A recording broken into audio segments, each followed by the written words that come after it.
नमस्ते, आपके साथ मैं हूं तेजस्वी और आप देख रहे हैं नॉर्थ स्टार।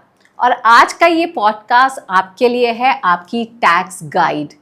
टैक्स फाइल करने के नाते आपके मन में जो भी सवाल होंगे, टैक्स को लेकर जो जार्गन्स हैं जिन्हें हम कॉम्प्रिहेंड नहीं कर पाते हैं, उन तमाम सवालों के जवाब आज हमें इस पॉडकास्ट में मिले। तमाम तरह के कॉन्सेप्ट्स को, जार्गन्स को हमने आज इस पॉडकास्ट में क्लियर किया। एक आम नागरिक को इनकम टैक्स रिटर्न फाइल करने में क्या क्या बातों का ध्यान रखना चाहिए, कौन सी बातें आपकी काम की हैं, आपके बेनिफिट की हैं, वो भी हमने आज के पॉडकास्ट में जानी। तो खुद के लिए और नेशन बिल्डिंग के नाते कैसे भरे अपना टैक्स, यही आज हम जानेंगे। हमारे आज के पॉडकास्ट के गेस्ट रहे सीए देवेश ठाकुर। तो देर नहीं करते और रुक करते हैं इस बातचीत का। देवेश जी, आपका बहुत बहुत स्वागत है नॉर्थ स्टार में। Thank you. तो टैक्स के नाते आपसे हम टैक्स की ABCD आज सीखेंगे कि कैसे एक आम आदमी अपना टैक्स खुद फाइल कर सकता है। लेकिन उससे पहले एक बहुत ही इम्पोर्टेंट जानकारी जो आप हमें दे सकते हैं संक्षेप में। आपका मैंने एक वीडियो देखा है एंड एक्चुअली ये भ्रांति है लोगों में, जिसे आज आप दूर कर सकते हैं कि जो टैक्स स्लैब्स निर्धारित की जाते हैं सरकार द्वारा, उसमें उनको ये लगता है कि मेरी पूरी सैलरी पर या मेरी पूरी इनकम पर वो परसेंटेज अप्लाई हो जाती है। बिल्कुल सही बात। तो ये भ्रांति आज आप दूर करें और फिर हम आपसे शुरू से समझेंगे कि टैक्स कैसे फाइल करें। मैं बिल्कुल बेसिक तरीके से समझाता हूँ। लोगों में क्या है, 12 लाख की सैलरी है, मेरी छूट है, ना मुझे रिटर्न भरनी है ना मुझे टैक्स भरना है, क्योंकि मेरे दोस्त ने कहा है टैक्स है 0, कुछ नहीं करना। हाँ। या फिर अगर मेरी 15 लाख की सैलरी है तो मैं 30% के स्लैब में आ गया तो 15 लाख के ऊपर मेरा 30% लगेगा। ऐसा कुछ भी नहीं है, सब कुछ स्लैब वाइज है, स्टेप वाइज है। आपकी जितनी इनकम है उतने पे टैक्स लगता है। ऐसा बिल्कुल भी नहीं है कि अगर वो तो 40 लाख कमा रहे तो 40 लाख वाला देगा 30%, क्योंकि वो तो सोचेगा भाई मेरा तो 1/3 तो चला ही गया। हाँ। तो वो सेव क्या हुआ। ऐसा नहीं होता। गवर्नमेंट का पर्पस आपकी जेब से निकालना नहीं है। जितना आप अर्न कर रहे हो, इकोनॉमी के लिए जितना ज़रूरी है उतना आपसे लेती है। बिल्कुल सही बात है। और मुझे लगता है ये दायित्व हम सबका है एज इंडियन सिटीजन्स की नेशन बिल्डिंग में हम अपना योगदान कर सकें। एक्चुअली टैक्स होता तो वही है जो कि इवेंचुअली हम अपने लिए, अपनी आने वाली जनरेशन्स के लिए इस देश का निर्माण कर रहे होते हैं। तो जब आपने बोला कि स्लैब्स होते हैं, अगर आप इसे भी हमें थोड़ा ब्रीफ में बता सकें कि हर बजट में कोई टैक्स स्लैब है जो कि निर्धारित करेगी सरकार, तो उस टैक्स स्लैब के हिसाब से एक आप एग्जाम्पल अगर हमें दे सकें कि आपकी फ़लानी इनकम है और वो इस तीसरे या चौथे ब्रैकेट में आती है, तो उस पर पूर्ण रूप से आप टैक्स नहीं दे रहे हैं। सबसे पहले जो मेन आपका कंसर्न रहता है हर एक का कि 12 लाख का, तो मैं वही लेता हूँ सबसे पहला। ठीक है। न्यू टैक्स रेजिम में अगर देखें तो 0 to 4 लाख, यानी अगर 4 लाख तक की इनकम है तो टैक्स नहीं भरना। वो आगे आपकी basic exemption limit. Okay. Old tax regime में जाए तो वो 2.5 लाख से स्टार्ट होती है। तो गवर्नमेंट ने 1.5 लाख का बेनिफिट आपको न्यू टैक्स रेजिम में पहली ही सीढ़ी पे दे दिया। अगर आप चढ़ते भी नहीं हो, पहली सीढ़ी के नीचे भी खड़े हो, तो भी 4 लाख तक इनकम एग्जेम्प्ट है। राइट। फिर है 4 लाख से 8 लाख। ठीक है। न्यू टैक्स रेजिम में 4-4 लाख की सीढ़ियाँ हैं। हर सीढ़ी को हम वो तो 4 लाख लेके चलते हैं। तो 4 लाख से 8 लाख है 5%। रेट भी 5% पे है, 5, 10, 15, 20, 25 और 30। ठीक है। तो अगर 4 से 8 लाख की बात करें, अगर मेरी 6 लाख की इनकम है तो मैं 6 लाख में से पहले 4 लाख की सीढ़ी माइनस कर दूंगा। बचे हुए 2 लाख के ऊपर मुझे 5% कैलकुलेट करना है। और सेस जो 4% लगता है वो हर सिनेरियो में है, आपको सेस तो देना ही। अब अगर 12 लाख है तो 0 to 4 0 हो गया। 4 लाख से 8 लाख तक आपको 5% देना है, 20,000। ठीक है। फिर 8 लाख से 12 लाख, फिर से 4 लाख की सीढ़ी, उस पर देना है आपको 10%, वो हो गया 40,000। तो 20,000 प्लस 40,000 हो गया 60,000। 60,000 की रिबेट है। ये लोगों को नहीं समझ में आ रही। वो क्या कहते हैं कि मेरा टैक्स छूट दे दिया गवर्नमेंट ने। 12 लाख तक अगर मैं कमा रहा हूँ तो मेरे को टैक्स माफ़ है। माफ़ कैसे है? माफ़ 87A की रिबेट की वजह से है, क्योंकि टैक्स बनता है 60,000 12 लाख की इनकम पे, और मैक्सिमम 87A में रिबेट भी आपको 12,500 से बढ़ा के 60,000 करती है। मतलब आपको इतना बड़ा गैप दिया गया 87A की रिबेट की वजह से। जितना टैक्स बनता था उतना गवर्नमेंट ने बोला चलो मैं माफ़ कर देती हूँ, तब जाके टैक्स बना नील। इस नील ये 87A का फैक्टर है जो आपको रिलीफ मिली है। तो 12 लाख मेरी इनकम है, इसीलिए मुझे रिटर्न नहीं भरनी, टैक्स नहीं भरना, ऐसा नहीं। मैंने जब ये शेयर किया था तो मुझे कमेंट्स में आया इसको नहीं पता, 12 लाख तक तो टैक्स माफ़ है, स्लैब क्यों मेरे से शेयर कर रहे हैं। लिटरली लोग ये समझ रहे हैं कि स्लैब कुछ नहीं होता। मुझे किसी ने बताया 12 लाख तक टैक्स नहीं देना, इसीलिए मुझे कुछ करना ही नहीं है। आप ये कहना चाह रहे हैं कि बेसिकली स्लैब वाइज हमारी जो भी टैक्सेबल इनकम बनेगी पहले तो हम वो निकालेंगे, राइट, उसके ऊपर रिबेट अप्लाई करेंगे। बिल्कुल सही बात है, वो मैं अभी आपको बताऊंगा। ठीक सबसे है। पहले तो ग्रॉस टोटल इनकम निकालनी है। सैलरी वाला पर्सन ये सोचता है कि सिर्फ मेरी सैलरी से इनकम है, मैं उतना ही आईटीआर में दिखाऊंगा, ऐसा नहीं है। सैलरी वाला सोचता है मेरा टीडीएस कट गया, उसने काट लिया, एम्प्लॉयर ने, मुझे क्यों रिटर्न भरना है जब मैंने टैक्स काट ही लिया। अब आगे चल के देखेंगे एआईएस और टीआईएस, वो आपकी जन्म कुंडली है। पहले क्या होता था, सारा सिनेरियो 26 में नहीं आता था।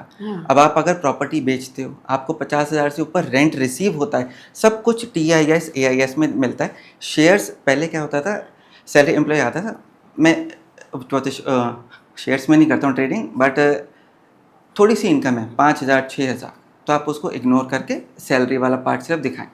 अब होता क्या है, आप सिर्फ एआईएस देखें, उसमें लिखा है कि उसने 360 ट्रांजेक्शन्स करी हैं, 3 करोड़ से ऊपर उसका टर्नओवर था, फिर भी वो आके ये बताता है कि नहीं मेरी सिर्फ सैलरी से इनकम है, क्योंकि उसमें उसको लॉस हुआ। एफएनओ करते हैं हर कोई इंसान, एमएनसीज में या फिर गवर्नमेंट जॉब में common scenario, salary employee FNO से बचता नहीं, क्यों तो स्मोकिंग करते हैं, छोड़ना मुश्किल है। आपने स्मोकिंग स्टार्ट करी, वो प्रॉब्लम थी। स्मोकिंग स्टार्ट करी एज एन एफएनओ में आइडिया नहीं लगता, मेरा दोस्त कर रहा है, मेरी कमाई हो रही है, एक दिन में 1500 रुपये कमाए, शाम को जाके मैंने पार्टी करी। 5 दिन में एफएनओ से कमाऊंगा, सैलरी का सारा अमाउंट एफएनओ में लॉस में चला जाता है। 7 लाख की सैलरी में एक असेसी आता है, उसका 12 लाख का एफएनओ का लॉस है। वो ये बताता है कि सर मेरे को ना एक्साइटमेंट आती है, मुझे किक मिलती है। मेरा दोस्त एफएनओ करता है, वो ये कहता है कि एक दिन में 1 लाख रुपए भी कमा सकते हैं, निफ्टी है एफएनओ, ये करो वो करो, कुछ भी। आपको अपनी पॉकेट को देखना है, इनकम और इन्वेस्टमेंट हैंड टू हैंड जाने चाहिए। ऐसा नहीं है कि इन्वेस्टमेंट आप अपनी इनकम से ज़्यादा कर रहे हो, किसी से बोरो करके कर रहे हो, या फिर शेयर ट्रेडिंग आप कर रहे हो तो वो भी बोरो कर रहे हो। तो आपने ये हमें समझाया कि कैसे आपकी पूरी इनकम पे टैक्स नहीं होता, लेकिन स्लैब्स पे, उस पर्टिकुलर स्लैब पर आपका जो भी परसेंट होगा आप उसी पर अपना वो टैक्स चुकाएंगे। यानी पहले तो आपका डिडक्शन हो जाएगा। मैं आपको बताता हूँ। हाँ। फॉर्म 16 आता है हाथ में, अब साल के एंड में, अभी वो मार्च के बाद स्टार्ट हो जाएंगे। एक तो मार्च का महीना, 31 मार्च को लोग ये सोचते हैं कि भाई टारगेट आ गया किस चीज़ का, मुझे डिडक्शन क्लेम करनी है, मैं इन्वेस्ट कर लूँ। मेरे को फॉर्म 16 के अंदर वो चढ़ानी है, मुझे अपनी एचआर टीम को डिडक्शन की स्लिप देनी है। किस पर्पज़ से देनी मुझे समझ में नहीं आता। आपको अपने फॉर्म 16 में डिडक्शन क्लेम करने के लिए अमाउंट इन्वेस्ट करना है, या फिर आप जेन्युइनली चाहते हैं कि मुझे कुछ रिटर्न मिले कुछ सालों के बाद। एनालाइज नहीं करते। सबसे बड़ा इशू मेरे फ्रेंड सर्कल ने ये बोला। दूसरा, एचआर टीम मुझे अप्रैल से बोल रही है तूने डिडक्शन क्लेम कर ली थी, तूने बोला था मैं 80C में 1.5 लाख क्लेम करूंगा, लेकिन अभी तक रिसिप्ट नहीं आई है। कहाँ है वो रिसिप्ट? उसको प्रेशर में कहीं भी डाल देते हैं। ओके। फॉर्म 16 ऐसा नहीं है, वो आपकी तो जन्म कुंडली है। अगर आप वो बोले कि तो सैलरी वाला, उस जन्म कुंडली का फादर बैठा आपका 26 ईयर्स। तो हम फिर शुरू से शुरू करते हैं। आप सबसे पहले बताएं कि कोई अपने ऑफिस या अपने घर पर बैठा है जी, और उसके पास अब डिवाइस है, लैपटॉप है, फ़ोन है या जो भी, कहाँ पर वो जाए, किस पोर्टल पर जाए और कैसे अपने टैक्स को फाइल करना शुरू करे? आप हमें पहले बताएं, what is the portal, what is the way to go about it? Income tax India e-filing.com। अब Okay. ये सबसे पहले पोर्टल पे आपने जाना है। अगर आप रजिस्टर नहीं हैं तो आपको साइन अप करना है। उसके लिए आपको पैन कार्ड चाहिए, पैन कार्ड एक्टिव होना चाहिए। कुछ लोगों का क्योंकि वो आधार से नहीं है लिंक, तो वो पैन पे भी एड्रेस वो क्या करते हैं 6 साल पहले वाला, अगर आपने जगह चेंज कर लिया तो पैन को भी अपडेट कराएं।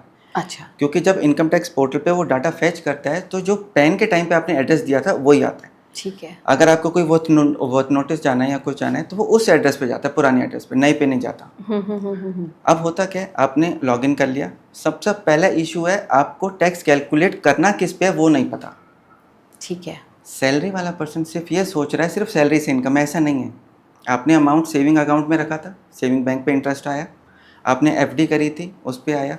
कुछ म्यूचुअल फंड्स ऐसे हैं जो हर महीने आपको देते हैं अमाउंट, इंटरेस्ट देते हैं, डिविडेंड देते हैं, Right. वो नहीं कैलकुलेट करते। अगर आपने म्यूचुअल फंड की स्कीम चेंज करी है उसको भी कैपिटल गेन माना जाता है। वो ये कहते हैं मैंने तो अमाउंट अकाउंट में मंगाया ही नहीं, मैंने सिर्फ एक स्कीम से दूसरी स्कीम में जंप किया। 6 साल से एक स्कीम चल रही थी, उसमें 12 लाख रुपए आ गया, उस 12 लाख को मैंने दूसरी स्कीम में डाल दिया। तो मुझे गेन कहाँ हुआ? मेरे पास तो हाथ में कुछ आया ही नहीं। सो बेसिकली आपकी जो बेसिक सैलरी है, बेसिक आपकी सैलरी आपके कोई भी कैपिटल गेन्स, आपके Capital इन्वेस्टमेंट gain, या house mutual property, house property, rent अगर वो अगर trend आपको आ कोई रही है, मिलता है। बिल्कुल। अगर आपको पिछले साल इनकम टैक्स का रिफंड मिला था, उसके ऊपर भी इंटरेस्ट आता है कभी कभी, हाँ। वो भी ईफॉस में आता है, income from other source. Okay. तो वो सारी इनकम को पहले टोटल करना है, तब बनेगी ग्रॉस टोटल इनकम। उस ग्रॉस टोटल इनकम पे हम डिडक्शन क्लेम करते हैं। और बैंक में कोई पैसा पड़ा है उसका इंटरेस्ट आता है? हाँ जी, वो जाता है इनकम फ्रॉम अदर सोर्स। सबसे पहले वो 5 हेड्स ऑफ इनकम है, salary, house property, capital gain, PGBP और इनकम फ्रॉम अदर सोर्स। जो 4 हेड्स में नहीं आती वो सारी इनकम चली जाती है अदर सोर्स में। अदर सोर्स में ऐसा नहीं है कि उस पर स्लैब लगेगा, उस पर भी ऐसी इनकम जाती है जिसके ऊपर स्पेसिफिक रेट्स लगते हैं। 30%, 20% ऐसी रेट्स हैं। तो वो अगर अदर इनकम में है उसके ऊपर आप स्लैब कैलकुलेट कर रहे हो, ऐसा नहीं है। पहले निकालेंगे ग्रॉस टोटल इनकम, उसमें से डिडक्शन क्लेम करेंगे 80C टू 80U। बेसिकली ये जो हमारी ग्रॉस टोटल इनकम बनेगी, ये इन तमाम सोर्सेज से जो हमें इनकम हो रही है, we will be adding that up. तो हमारी ग्रॉस करेंगे। हाँ। अब क्या होता है, मैंने शेयर्स बेचे थे, लॉन्ग टर्म गेन हुआ, मेरे दोस्त ने बताया 1.25 लाख तो एग्जेम्प्ट है, 1.25 लाख मुझे टैक्स नहीं पे करना। इसका मतलब ये नहीं है कि वो इनकम का पार्ट नहीं बनेगा, ऊपर आप 1.25 लाख ऐड करके अमाउंट दिखाएंगे तब निकलेगा ग्रॉस टोटल इनकम। उसके बाद डिडक्शन माइनस करनी है 1.25 लाख की। बेसिकली आपकी जो भी इनकम आ रही है जी, जो उस पे आप पहले डिडक्शन नहीं अप्लाई करेंगे। सबसे पहले जितना टोटल आपको रिसीव हुआ, सारा जो भी पांचों रिसीव है, हेड्स में, इंडिया में कमाया हो या इंडिया के बाहर कमाया हो, ठीक है। एक आदमी ने एक साल में जितनी भी इनकम कमाई है, चाहे वो पिछले साल का भी सैलरी अरियर मिला था, उसकी भी डिडक्शन बाद में मिलती है, ऊपर ग्रॉस करना है। सैलरी का तो पार्ट बना था वो, तो ऊपर आएगा। ग्रॉस टोटल इनकम में पांचों हेड्स की सारा करेंगे टोटल, तब बनता है ग्रॉस टोटल इनकम। वो ही नहीं कैलकुलेट करते, इसीलिए सारी कैलकुलेशन गलत हो जाती है। ठीक है, तो हमें डिडक्शन पहले ही एट द प्राइमरी सोर्स नहीं करनी है। हम पहले सारी अपनी इनकम ऐड कर लेंगे, हमारे पास ग्रॉस टोटल इनकम आ गई हमारी। अब उसके लिए डाटा कहाँ से मिलता है? हाँ। पहले तो सैलरी का डाटा फॉर्म 16 से मिल गया, ठीक है, उसके आगे नहीं देखते। अब फॉर्म 16 भी अगर एक साल में एक से ज़्यादा एम्प्लॉयर को सर्व किया है तो 2 फॉर्म 16 होंगे। वो कहते हैं पहले एम्प्लॉयर का तो मिला नहीं, तो जितना भी 26 CS में आ रहा है वो देख लेंगे, सेकंड एम्प्लॉयर ने मुझे अभी दिया, मैं उसके बेसिस के ऊपर ITR फाइल कर देता हूँ। ऐसा नहीं होता, दोनों का फॉर्म 16 चाहिए। उसमें इशू क्या आता है, आपने फर्स्ट एम्प्लॉयर के पास 4 महीने सर्व किया, 6 लाख रुपए सैलरी अर्न करी। आप अगर ओल्ड टैक्स रेजिम में जाएं चाहे न्यू टैक्स रेजिम में, मैं एग्जांपल लेता हूँ दोनों का। अगर वो ओल्ड टैक्स रेजिम में गया तो वो तो 2.5 लाख की उसकी बेसिक एग्जाम्पशन उसने उस 6 लाख में से माइनस कर दी, और उसी 6 लाख में से अगर हम वो दूसरी रेजिम में जाए तो 4 लाख माइनस हो गया। उसने फिर उसके बाद कैलकुलेशन करी, सेकेंड एम्प्लॉयर के पास गया 4 महीने बाद, उसने भी वही करा, उसकी टोटल 8 महीने की इनकम में से 2.5 लाख इधर माइनस कर दिए, 4 लाख इधर माइनस कर दिए। एक असेसी को एक ही साल में 2 एम्प्लॉयर ने 2 बारी 2.5 लाख की डिडक्शन और 4 लाख, मतलब बेसिक एग्जाम्पशन साल के एंड में कितनी बन गई, 5 लाख इधर और 8 लाख इधर, तो उसको तो लॉस हो गया। साल के एंड में मेरे पास आते हैं, कहते हैं सर ये अब टैक्स रिफंड कितना बनेगा। मैं कहता हूँ भाई तेरा डुअल एम्प्लॉयमेंट का केस है, टैक्स रिफंड भूल जा, तेरे को पे करना है। तो हजारों लाखों में अमाउंट आता है, आपको पता है। उसकी सैलरी में 4-4 लाख, अगर 8 लाख का स्लैब बेसिक में से माइनस कर दिया आपने किसी एम्प्लॉय का, तो उसका तो पूरा टैक्स कैलकुलेशन चेंज हो गया। TDS का अमाउंट इतने से अमाउंट पे कटा, जबकि वो 4 लाख तो छूट गया, उस 4 लाख के ऊपर TDS क्यों नहीं काटा। उस एम्प्लॉय को टैक्स भरते टाइम दर्द होता है कि मेरे को अब टैक्स भरना पड़ेगा। फिर वो कहते हैं आपको नहीं पता, आपको आइडिया ही नहीं। तो जब एम्प्लॉयर ने काट लिया तो मैं अब आपको एज अ CA मैं फीस भी दे रहा हूँ, टैक्स भी दूँ, मैम टैक्स मेरी जेब में नहीं जाएगा, गवर्नमेंट को जाएगा, आपने अर्न किया था। तो फिर आइडियली होना क्या चाहिए, अगर जो एम्प्लॉयर है वो गलती क्या कर रहा है? एम्प्लॉय करता है। एम्प्लॉयर के पास तो इन्फॉर्मेशन ही नहीं आई, उसने क्या करना है, HR टीम ने जितनी इन्फॉर्मेशन एम्प्लॉय ने दी उसके हिसाब से टैक्स कैलकुलेट कर लिया। तो पहली बात तो एम्प्लॉय क्या क्या डिस्क्लोज करे अपनी HR टीम को, दोनों एम्प्लॉयर्स को। फर्स्ट वाले पे तो वो तो नॉर्मल सर्कल है कि मैंने इस साल, उसने नहीं सोचा था कि मैं 4 महीने के बाद छोड़ दूंगा, मैं ATC में इतना क्लेम करूंगा, होम लोन इतना है, ये इतना है, वो उतना है, सारा मैं अपनी HR टीम को दे देता हूँ। जितनी भी वो टोटल इनकम थी उसने उसमें से उसको लेस करा, उसके बाद अगर अमाउंट बनता है तो वो TDS 12 महीने में डिवाइड करके इक्वली उसका TDS का सैलरी स्लिप बन गई। अब 4 महीने के बाद उसको लगता है मेरा इंक्रीमेंट हो गया, मैं जा रहा हूँ छोड़ के, 1 महीने का स्लैब देता है और मैं शिफ्ट कर गया। सेकंड वाले एम्प्लॉयर को वो डिटेल नहीं बताता कि इस 4 महीने में मैंने इतना अर्न किया है, उसने इतना TDS डिडक्ट करा है, ताकि वो HR टीम उसको एडजस्ट करे। उसके हिसाब से सेकंड एम्प्लॉयर के हिसाब से वो एक फ्रेश एम्प्लॉयमेंट है, ठीक है। वो आदमी ये बताता है कि मेरा ईपीएफ का अकाउंट कौन सा है, ये अकाउंट नंबर कौन सा है, क्योंकि उसको वो चाहिए कि मेरे को 20 साल 30 साल के बाद अमाउंट आए, बट वो 4 महीने जो अर्न किया वो उसको नहीं बताता, इसलिए टैक्स कैलकुलेशन रॉन्ग हो गई। एक आदमी को 5 लाख क्यों मिलेगी बेसिक एग्जाम्पशन और 8 लाख क्यों मिलेगी? साल के एंड में उधर ही टैक्स बन जाता है। तो अगर किसी का भी मल्टीपल एम्प्लॉयमेंट का केस है तो आप ज़रूर ये करें, क्योंकि साल के एंड में टैक्स भरना ही पड़ता है। फिर वो किसी भी, अगर वो तो दोस्त से भरा रहे, फैमिली से भरा रहे हैं, फिर कहते हैं तेरे को नहीं आता, तुझे क्या पता, हमारे तो एम्प्लॉयर ने काट लिया। बात सही है, एम्प्लॉयर ने काट लिया, बट उतना काटा जितना आपने बताया।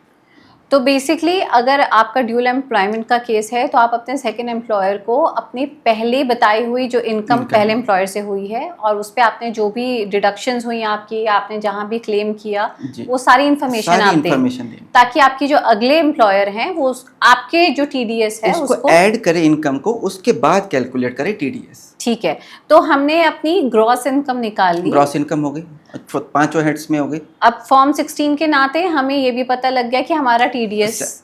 हाँ। अच्छा, एक चीज ये भी क्लियर कर दीजिए कि अगर आपका टैक्स डिडक्शन एट सोर्स हो गया है तो इसका मतलब ये नहीं है कि आपने टैक्स जमा कर दिया। बिल्कुल सही, ये बता दीजिए। हाँ। होता क्या है, गवर्नमेंट साल भर वेट नहीं करती कि आप साल भर कमाएंगे तो मैं नेक्स्ट ईयर आपसे टैक्स लूंगी। गवर्नमेंट कहती है पे एज यू अर्न, जैसे जैसे अर्न करते जाओ पे करते रहो। आपको भी सैलरी हर महीने मिलती है, राइट, आपको सैलरी स्लिप बनती है, तो जो इनकम हर महीने क्रेडिट होती है, अगर वो बेसिक एग्जाम्पशन या फिर स्लैब के बाहर चली गई, उसके ऊपर टीडीएस कैलकुलेट हुआ, उस अमाउंट को 12 महीने में इक्वली इसलिए डिवाइड किया जाता है आपके ऊपर भी स्ट्रेस ना है, और हर महीने जैसे जैसे कमाते जाओ वैसे ही गवर्नमेंट को पे करते रहो। एम्प्लॉयर क्या करता है, क्वार्टरली बेसिस के ऊपर आपको ये जो टीडीएस की रिटर्न फाइल करता है वो सबमिट हो जाती है।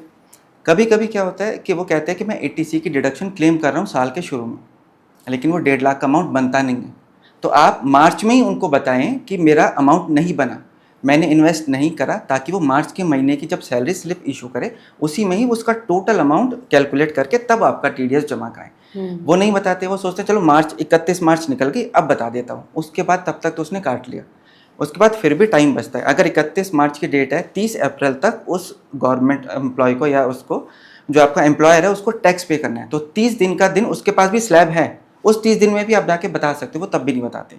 उसके बाद आईटीआर के टाइम पे उनको याद आता है अरे मैंने तो बताया ही नहीं, अब टैक्स फिर बन गया। तो ऐसा नहीं है कि सिर्फ एम्प्लॉयर को ध्यान रखना है, आपने कहीं पे इन्वेस्ट करा है, कुछ करा है, डिडक्शन आप खुद से चाहते हो कि मैं क्लेम करूँगा मार्च में ही चाहे सही, लेकिन आपको उसको बताना पड़ेगा। तो अगर किसी भी तरह की आपने इन्वेस्टमेंट की है और आप उसे क्लेम करना चाहते हैं तो उसे आप 31 मार्च के पहले अपने एम्प्लॉयर को बता दें। नहीं, देखिए इन्वेस्टमेंट ऐसा नहीं होता कि आप साल के एंड में ही स्टार्ट करते हैं। हाँ। वो तो सिर्फ ये हो गया, वैसे आइडियली जब करो तब बता दो। बिल्कुल। हाँ। आपने तो अगर साल के स्टार्टिंग में कर दिया, अब लोग क्या करते हैं वो पीपीएफ में 1.5 लाख 1 अप्रैल को ही डाल दिया। पीपीएफ में भी एक रूल है, अगर आप 7 दिन से पहले डालते हो तो आपको इंटरेस्ट उस महीने का मिलता है।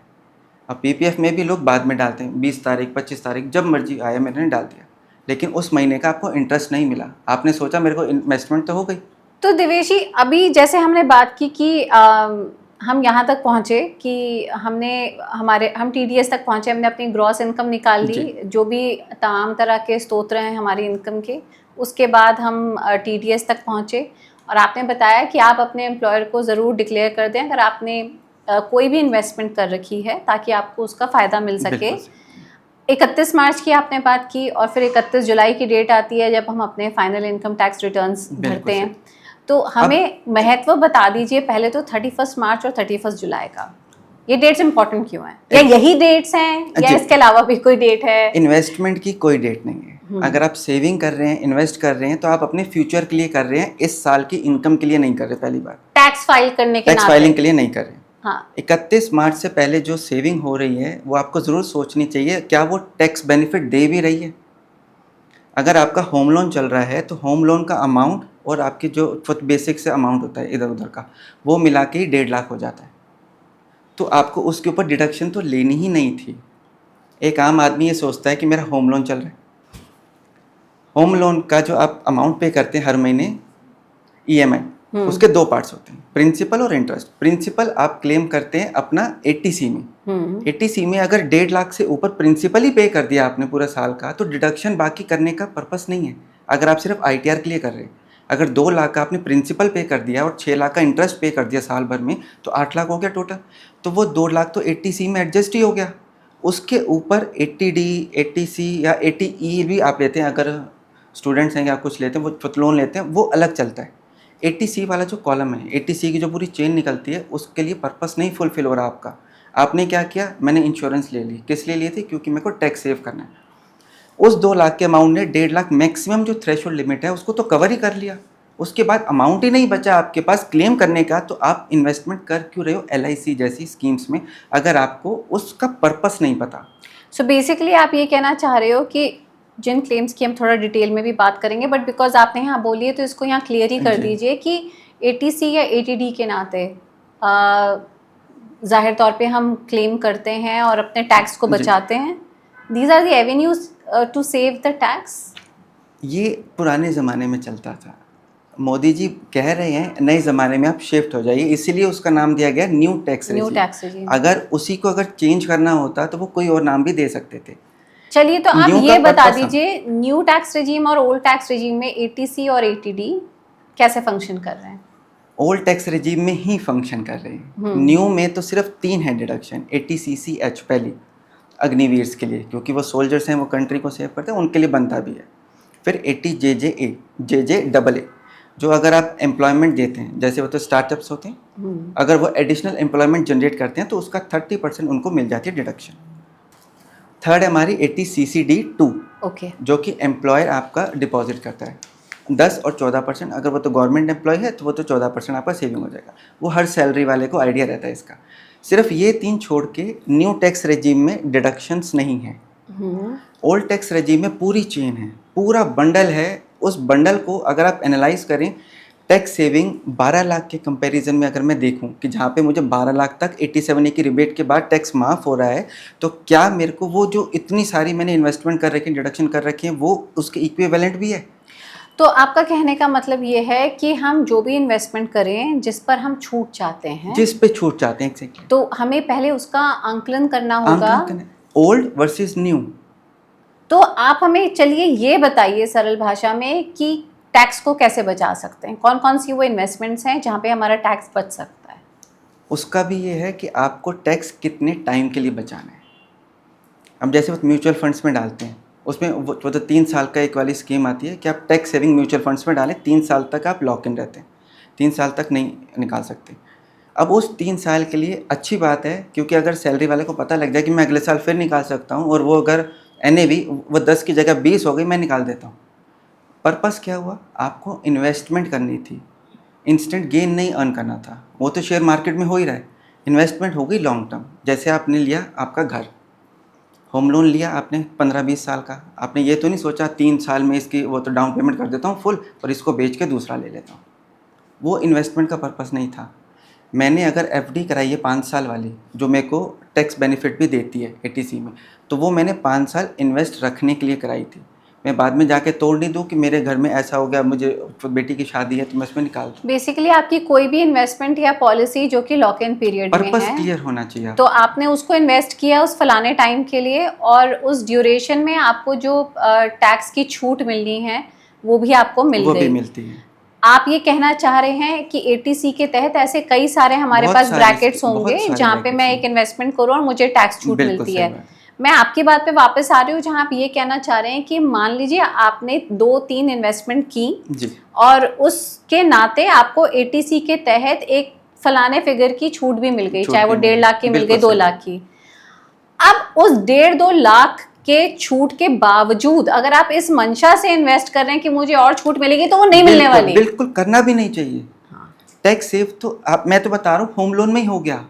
अगर सिर्फ टैक्स पर्पस ही आपका था कि मेरे को ITR में क्लेम करना है, वो तो आपने पहली सीढ़ी में ही कवर कर लिया, वो तो अब 15 साल तक चलता रहेगा। अब आपको इन्वेस्टमेंट करनी है, टैक्स सेविंग के लिए नहीं करनी। सो बेसिकली हमारा पर्पस इन्वेस्टमेंट का क्लियर होना चाहिए कि मैं उस पैसे को अपने फलाने बास्केट में अगर फ्यूचर में एक सेगमेंट में रख भी रहा हूँ तो क्यों रख रहा हूँ। क्यूमुलेटिव कब बनेगा? कंपाउंडिंग जो आप सुनते हैं, आपको वो तो शॉर्ट्स आप देखते हैं, ये देखते हैं इसने 15 साल में इतना करा। 15 साल रखे थे इसीलिए गेन दिखा। आज MRF का शेयर 1.5 लाख भी टच कर गया था। तो 80C के तहत कितनी छूट है? 1.5 लाख की है मैक्सिमम। मैक्सिमम 1.5 लाख की है। तो आपको वो देखना है सिनेरियो कि अगर मैं 6 महीने बाद इन्वेस्ट कर रहा फॉर हूँ तो 6 एनी महीने बाद individual, for any for income any bracket, individual और एचयूएफ, मतलब ये ब्लैंकेट है। बिल्कुल 1.5 लाख की छूट है एटीसी के तहत, चाहे आप कान यहाँ से पकड़ो बिल्कुल सही बात। या नाक वहां से पकड़ो। और अगर सीधा नाक पकड़ लिया आपके होम लोन ने तो हाँ। टैक्स सेविंग के बारे में मत सोचो, फिर इन्वेस्टमेंट के बारे में सोचो आप। हाँ, कि मैं अपनी प्रोफाइल कैसे बनाना चाहता हूँ, अपनी वेल्थ को जनरेट कैसे आपके करना वो चाहता बैलेंस हूँ। शीट में भी दिखेगा, आपके पास इतनी इन्वेस्टमेंट्स हैं, शेयर्स हैं, स्टॉक्स हैं, एमएफ में डाल रखा है, कि वो पीपीएफ में भी है। अगर पीपीएफ में सेविंग सिक्योर चाहिए तो 1.5 लाख उसमें भी डाल दो। क्या तो मना आप नहीं। मुझे 3-4 रेवेन्यूज लिस्ट कर सकते हैं जहाँ पे टैक्स सेव होता है? मान लीजिए किसी ने होम लोन नहीं लिया हुआ, नहीं। तो कौन कौन सी वो जगह है जहाँ पे 1.5 लाख सेव हो सकता है? वहाँ पर आप पीपीएफ हो गया, एनएससी हो गई, वो 5 साल की एफडी हो गई, वो म्यूचुअल फंड्स हो गए। म्यूचुअल फंड्स में डबल बेनिफिट है। लोग कहते हैं कि आपको 12% का रिटर्न मिल जाता है, वो आपको देखना पड़ता है। हर स्कीम नहीं देती 12% का रिटर्न, उसका पिछले 10 साल का आप रिकॉर्ड देखिए, उसकी वेबसाइट पे भी है और वो गूगल पे भी मिल जाएगा। अब उसके बाद आपको इन्वेस्टमेंट उसमें 3 साल का क्लॉक इन, वो मैंने भी कर रखा पर्सनली। मुझे क्या था कि मुझे नहीं निकालना अमाउंट, उसी को इन्वेस्टमेंट कहते हैं। मैं अगर मेरे को पता हो कि मेरी इस पॉकेट में मैं निकाल सकता हूँ, नहीं, अगर उस इन्वेस्टमेंट को लॉक लगा हुआ है तो मैं नहीं निकालूंगा और मैं सोचूंगा भी नहीं, तभी वो ग्रो करेगी बाय द टाइम। उसको आपको छोड़ना पड़ता है। रोज आप देखो मेरी एनएवी 10 से 10.15 हो गई और इसमें तो कुछ गेन नहीं हुआ, लेकिन उस स्कीम में ऐसा हो गया। नहीं, ऐसा नहीं होता कि आप रोज रोज स्कीम चेंज करो। एमएफ में भी जहाँ से आप पीरियड शुरू करेंगे, वो जो टैक्स सेविंग 3 साल वाली स्कीम है, अगर सपोज पहले साल आपने डाला, इस साल आपने फिर 3 साल के बाद कोई अमाउंट डाला और आप सोच रहे हो कि 3 साल मेरे को हो गए अब मैं टोटल अमाउंट विड्रॉ कर सकता हूँ, ऐसा नहीं है। जिस सिप या जिस अमाउंट अगर आपने वो तो सिप करी है, चाहे क्या आपने 1 साल डाला है, तो उस वहाँ से, उस पीरियड से, उस डेट से 3 साल शुरू होंगे। पिछली चेन को भूल जाओ। आप ये सोचो कि 3 साल का एंड हो गया, मैंने एक दिन क्रॉस कर लिया और मैंने 1.5 लाख और डाल दिया था और पिछला 3 लाख था, तो मैं 4.5 विड्रॉ कर लूँगा, ऐसा नहीं है। 3 लाख जो 3 साल को कवर कर चुका है उतना ही विड्रॉ कर सकते हो। 3 लाख के बाद अगर 100 रुपये भी डाले थे तो वो 100 रुपये का 3 साल का सर्कल कहाँ से शुरू होता है, वो उसकी डेट पे डिपेंड करता है। लॉक इन का 3 इयर्स ऐसा नहीं है कि कोई भी आप डेट ले लो, जिस दिन लमसम डाला या सिप डाली वहाँ से 3 साल शुरू होते हैं। सो बेसिकली डिडक्शन के नाते हम इसे यहाँ कंक्लूड कर सकते हैं कि जहाँ पर आपका क्लेम हो चुका है एटीसी के तहत, आपने पैसे सेव कर लिए, तो वहीं तक इन्वेस्टमेंट करिए अगर इंटेंशन टैक्स सेविंग थी। बाकी अगर आपकी टैक्स सेविंग हो गई है तो अब आपकी इंटेंशन होनी चाहिए, अब तो आपके पास पूरा वर्ल्ड खुला है, पूरी 360 डिग्री घूमो। अब सुनो दोस्तों की, टैक्स सेविंग का काम खत्म हो गया। अब सुनो अपने दोस्तों की, व्हाट्सएप ग्रुप की, न्यूज़ की, इधर उधर की बातें। सो बेसिकली म्यूचुअल फंड्स हैं आपके एक तो लोन अगर कोई चल रहा है उस पे सेव हो सकता है, पीपीएफ है, हो गया सेफ एंड साउंड। उनको एफडी और वो तो वही लगता है पीपीएफ। अब उनको बताओ कि पीपीएफ के कंपैरिजन में, क्योंकि वो 7 से 8% देगा, एमएफ आपको देगा 12% अप्रॉक्सीमेटली। आप कंपैरिजन करो। एक इंडिविजुअल को समझना मुश्किल है क्योंकि जो बैक चेन है हमारी वो भी यही समझाती आई है कि एफडी सिक्योर है। बिल्कुल सिक्योर है। आज अगर वो तो जंग छिड़ जाती है तो आपका एफडी का अमाउंट फिक्स रहता है, म्यूचुअल फंड की एनएवी डाउन आ जाती है। आपको पता है कि मैंने अगर पीपीएफ में इतना डाला था, मोदी गवर्नमेंट मेरे को अगले साल इतना देगी, फिक्स अमाउंट उनको पता है। लेकिन एमएफ में अगर वो नीचे भी आ जाता है, अगर आप 15 साल का रिकॉर्ड उठा के देख लो, वो इतना बाउंस बैक करती है कि वो इससे ट्रिपल देती है, मगर फिर भी वो इस अमाउंट में सेटिस्फाइड है। ये नहीं कह रहा कि आपको ये छोड़ के एमएफ में शिफ्ट हो जाना चाहिए, मगर जो आज स्टार्ट कर रहे हैं, जो 20 साल के हैं, 25 साल के हैं, उनको ये ऑप्शन भी देखना चाहिए। आप जब 45 के हो गए आप करोड़पति बन चुके होगे। ये नहीं है कि वो तो जॉब छोड़ दो या कोई काम कर रहे हो तो वो छोड़ दो, मगर आपको अगर इन्वेस्ट करना है तो आपको ये सोचना पड़ेगा कि पैसा काम करे। अगर आप एम्प्लॉयमेंट में जाते हो, आपका एम्प्लॉयर क्या सोचता है, ये ऑफिस आया है, मुझे इससे काम करवाना है। वो ये नहीं सोचता कि ये ऑफिस आया, इसकी एज इतनी है या कि ऐसा आया वैसे आया तो मैं इससे कम करूँगा। Basically after saving the tax investment के नाते अब आपको ये सोचना चाहिए आप अपनी वेल्थ कैसे जनरेट कर सकते हैं या वेल्थ को कैसे बना सकते हैं और बना सकते हैं। आइडिया सब देते हैं कि कहाँ डालें, ये नहीं देते जनरेट कैसे करें। एग्जैक्टली। सो वेल्थ जनरेशन अब तो ऑनलाइन और एक्चुअली ये भी एक बहुत बड़ी बात है ना कि कई बार लोग सोचते हैं कि मैं ऑफिस गया, मेरे को सैलरी मिल गई, वो वेल्थ जनरेशन नहीं है, वो आपकी अर्निंग है। हैंड टू माउथ वाला चलता है। हाँ। अगर आपकी सैलरी अच्छी भी है तब भी आप उस थॉट प्रोसेस में नहीं रहते हो। जनरेशन आपकी इन्वेस्टमेंट से होगी, इन्वेस्टमेंट से, एंड राइट इन्वेस्टमेंट। डिडक्शन से इन्वेस्टमेंट नहीं है। और क्योंकि वो तो वैसे भी 1.5 लाख का ही खाली एक ब्रैकेट है जिसे आप पहले ही शायद कंज्यूम कर चुके होंगे, मोस्टली केसेस में हो हो जाता है, बट उनको लगता है कि मैं ये भी ले लूं, और मैं कर वो भी लूं, ले हाँ। लूं ताकि और डिडक्शन मिल जाए, जो कि अगर वो मिलेगी। पॉलिसी आपको 15 साल के बाद उतना गेन देगी, एमएफ उस 15 साल को देगा, आपको आज कंपेयर करना है। 5 साल के बाद मेरे दोस्त ने बोला या मेरे फादर को भी कुछ कहीं से वो पता चला, तो आप तब भी चेंज कर सकते हो। ऐसा नहीं है कि उस पॉलिसी को कंटिन्यू ही रखना है। कहीं पे वो तो शॉर्टेज होती है अमाउंट की, हाँ। कि मेरे पास 6,000 ये साल का, तो मैंने तो एलआईसी में डाल दिया, अब मैं एमएफ में कहाँ से डालूं? मतलब कोई भी पॉलिसी अगर आप हाँ, लेते कोई भी हैं आप तो policy लेते आपकी हैं, तो मंशा आपको क्लियर देखना, होनी हाँ। चाहिए कि आप क्यों इन्वेस्ट कर रहे हैं। अब हम आते हैं 26 AS और AIS। तो जैसे कि अभी हम बात कर रहे हैं कि हम फाइल करने बैठे हैं अपना टैक्स, तो हमने अपनी ग्रॉस टोटल इनकम निकाल ली, हमने अपने उसमें से डिडक्शन माइनस कर दी, वो निकली टैक्सेबल इनकम। उस इनकम को हम अच्छा, कहेंगे आपने कि डिडक्शन कैसे माइनस की? डिडक्शन 80C से 80U वाली, वो जो डिसेबल्ड वाली तक जाती है, जहाँ पे 75,000 और वो 1.25 लाख तक की एग्जाम्प्ट है, फिक्स डिडक्शन है। अब उसमें होता क्या है, आपने वो तो टोटल इनकम निकाल दी, तो सबसे ग्रॉस टोटल इनकम में से हम अपना 80C 80C से लेके 80U तक की जो पूरी चेन है, हाँ, बीच में अगर स्टार्टअप्स उसमें भी आ हमने जाते कहीं भी हैं, कहीं इन्वेस्ट भी किया आपने है, डिडक्शंस लिए, हाँ, तो वो आप वहाँ से लेस करेंगे, फिर निकलती है नेट टैक्सेबल इनकम, जिसके ऊपर हम स्लैब या फिर स्पेशल रेट कैलकुलेट करेंगे। उसको 2 पार्ट्स में डिवाइड किया जाता है टैक्सेबल इनकम को। ओके। पहली इनकम वो जिसके ऊपर स्लैब लगेगा, हर इनकम पे स्लैब नहीं है। अब जैसे आपने शॉर्ट टर्म गेन कमाया, उस पर तो 20% फिक्स है, लॉन्ग टर्म कमाया 12.5% है, तो वो इनकम निकाल दो, बाहर कर दो। आपकी आगे पहले तो इनकम, नेट टैक्सेबल इनकम। अब उस टैक्सेबल इनकम को आपको 2 पार्ट्स में डिवाइड करना है। एक वो इनकम जिसके ऊपर नॉर्मल स्लैब रेट लगेगा, ओल्ड 2.5 लाख वाला, न्यू 4 लाख वाला, फिर जिसके ऊपर स्पेशल रेट 20%, 12.5% वाली इनकम।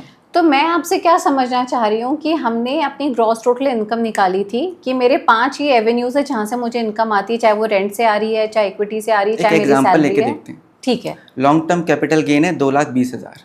नहीं, अभी हम ग्रॉस टोटल इनकम पे थे। आ गए। 80C से 80U के बीच अगर मैंने कोई भी डिडक्शन क्लेम करनी है तो मैं अपना वो डिडक्शन क्लेम कर लूँ।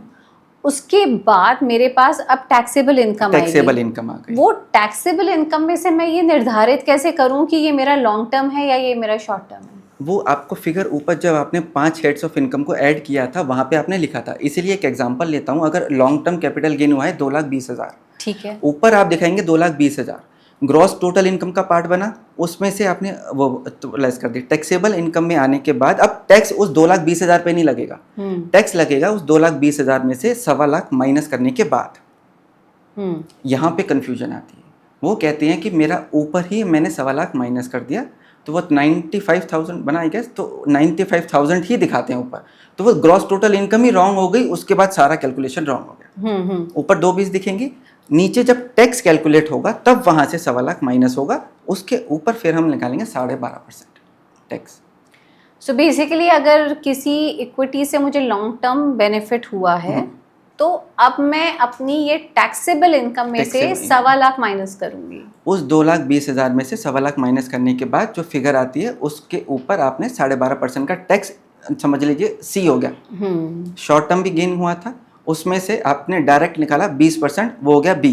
बाकी ए हो गई हमारी वो इनकम जिसके ऊपर स्लैब लगा, other income, house property, salary, ये सब के ऊपर स्लैब लग गया। अब फिर इन तीनों को ऐड करेंगे, वो बना इनकम टैक्स, जिसके ऊपर सेस कैलकुलेट होगा 4%। ठीक है, तो हमारी जो टैक्सेबल इनकम है वो 2 भाग में चली जाएगी। 2 भाग में चलेगी। बेसिकली हमारा ये वाला भाग था लॉन्ग टर्म और शॉर्ट टर्म गेन्स का, वो जिनके ऊपर भी स्पेशल रेट लगते हैं, जैसे वो तो विनिंग फ्रॉम लॉटरी, हाँ। ऊपर गया था वो अदर इनकम में, अदर इनकम का पार्ट बना, लेकिन उस अदर इनकम के ऊपर स्लैब नहीं लगता, उसके ऊपर है 30%, तो वो तो अलग स्पेशल रेट वाली हो गई। तो ये जो हमारे अदर इनकम वाले स्पेशल रेट हैं, ये कौन कौन सी एवेन्यू, कहाँ से इनकम आई जिन्हें आप मेजरली वो लॉटरी विनिंग वाली जो होती हैं आपकी। ओके, शेयर मार्केट भी इसी में शेयर मार्केट नहीं, वो तो कैपिटल गेन में आ गया आपका। ठीक है, तो बेसिकली जो इनकम फ्रॉम अदर सोर्सेज है वो आपके इस भाग में चली गई, और बाकी आपके पास अब ये टैक्सेबल आप ये कह सकते हैं स्पेशल रेट वाली और अदर देन स्पेशल रेट वाली इनकम, उसमें हम वो कर लेते हैं उनको डिवाइड, टैक्सेबल इनकम को। ठीक है, तो अब स्पेशल रेट वाली में हमने अपना टैक्स लगा टैक्स दिया, निकाल, वो तो फ्लैट आपको कैलकुलेट करना है, उसमें स्लैब नहीं लगाना, तो उसमें वो भी नहीं होता कि आप कितना परसेंट है? 12.5%। तो वो लॉन्ग टर्म में 112A सेक्शन है, और शॉर्ट टर्म का 111A, उस पर 20% है। ठीक है, तो ये हमने यहाँ पे कैलकुलेट करके अलग कर दिया। अलग कर अब दिया। हमारा स्लैब वाइज जो Slab डिडक्शन wise होगा, अब डिडक्शन में भी आपको ये देखना है, लोग यहाँ पे कंफ्यूज होते हैं, हाउस प्रॉपर्टी में भी डिडक्शन मिलती है आपको 30% की, स्टैंडर्ड डिडक्शन है। अब यहाँ पे मैं आपको बताता हूँ, स्टैंडर्ड डिडक्शन दो जगह पर है, एक है सैलरी पे, सैलरी में से जो स्टैंडर्ड डिडक्शन माइनस होती है, ओल्ड टैक्स रिजीम में 50,000 और नई में 75, 75,000। तो वो 25,000 का स्लैब। एक स्टैंडर्ड डिडक्शन है हाउस प्रॉपर्टी की इनकम पे 30% फ्लैट अंडर सेक्शन 24, जितना भी आपने कमाया था उसका 30% माफ़ हो जाता है। इस साल कमाया था, पिछले साल का इस साल मिला, टोटल आपकी हाउस प्रॉपर्टी से इनकम हुई, उस पर 30% स्टैंडर्ड डिडक्शन, उसको भी हम वही बोलते हैं स्टैंडर्ड डिडक्शन। सैलरी वाली स्टैंडर्ड डिडक्शन अलग है। यानी अगर मुझे अ, अपनी प्रॉपर्टी से रेंट आया है तो उस पर मुझे 30% की छूट मिलेगी। वो लेस करने के बाद ग्रॉस टोटल का पार्ट बनता है, वो डिडक्शन ऊपर मिल जाती है हाउस प्रॉपर्टी। अच्छा, हाउस प्रॉपर्टी वाली डिडक्शन हम ग्रॉस टोटल में नहीं ऐड करेंगे, पहले वो डिडक्ट कर पहले हो लेंगे। जाती है, वो इनकम जब हाउस प्रॉपर्टी की, क्योंकि सारे हेड्स की इनकम कैलकुलेशन करने का तरीका भी अलग है। अब पीजीबीपी है, उसके लिए आपको प्रॉफिट एंड लॉस बनाना है। अगर आप जाते हैं प्रिजम्पटिव स्कीम में, जो कि कुछ लोग ऑप्ट करते हैं कि मेरे को बहुत बुक्स ऑफ अकाउंट्स नहीं मेंटेन करने, इतना बहुत हैसल नहीं लेना, मैं अकाउंटेंट हायर करूं या वो तो चार्जेस नहीं पे करने, तो वो क्या करते हैं 44 AD ऑप्ट कर लेते हैं। उसमें क्या होता है, गवर्नमेंट ये कहती है आपने जितना भी टर्नओवर अर्न किया है उसका 6% अगर आपने डिजिटल मोड से रिसीव किया है, 8% अदर देन डिजिटल मोड, उसका आप मुझे पे कर दो, उसके ऊपर टैक्स। यानी वो 6% और 8%। अगर सपोज़ कि मैंने कमाए हैं 4 लाख रुपये, 4 लाख में से 2 लाख था जो डिजिटली आया था, तो उस पर 6% लग गया, बाकी के 2 लाख के ऊपर 8% लग गया। डिजिटली आया था मतलब किसी ने डिजिटली ट्रांजैक्शन की। NEFT, net banking, scan code, आजकल तो वही चल रहा है कि अगर वो बिलिंग करके आया है तो आप कैलकुलेट करेंगे 6% में डिजिटल में। आपको कैश रिसीव हुआ था, आपका स्टोर है, आपके पास कैश आया, आपने उस कैश को डिपॉजिट करा अकाउंट में, वो आ गया 8% पे। ठीक है, तो वो 8% और 6% वो दोनों देखने, क्लब नहीं करना, वहाँ पे सबसे ज़्यादा कन्फ्यूजन होती है। वो टैक्स सेविंग के लिए टोटल 6 भी ले लेते हैं और कुछ इनकम इंक्रीज करने के लिए 8 पे चले जाते हैं, ऐसा नहीं। पहले 6 अलग करेंगे, 8 अलग करेंगे। उनको आइडिया रहता है कि कितना डिजिटल मोड से आया था उस 4 करोड़ में से, और कितना कैश में मैंने डिपॉजिट किया था अकाउंट में। ठीक है, तो कैश वाला पार्ट 8% और डिजिटल तो वाला आप हमें ये कह रहे हैं कि 44A के नाते, 44 AD, हाँ 44 AD के नाते हम ये पूरा जो प्रोसेस है सब स्किप कर सकते हैं, सीधे 44 AD पे आ जाए। एग्जैक्टली 6% अगर कोई 8% पे वो तो करें और जनरल हमारा टैक्स स्टोर हो है, गया। वो money taxable income. Okay, 4 crore का अगर मैं 6 या 8% निकालता हूँ, उसके ऊपर मेरा स्लैब लग जाएगा एज एन इंडिविजुअल, मेरा टैक्स कुछ नहीं बनता। और वैसे अगर आप बिजनेस को रन कर रहे हो, क्योंकि क्या होता है, एक को पता है कि मुझे आगे जाके लिस्ट करना है या मेरे को एक बड़ी कंपनी बनानी है, वो 44 AD ऑप्ट नहीं करता। जनरल स्टोर हर महीने कौन ये झंझट पाले कि मेरे को अकाउंटिंग करो, हर महीने की अकाउंटिंग भी नहीं हो पाती, इतनी ईजी नहीं है।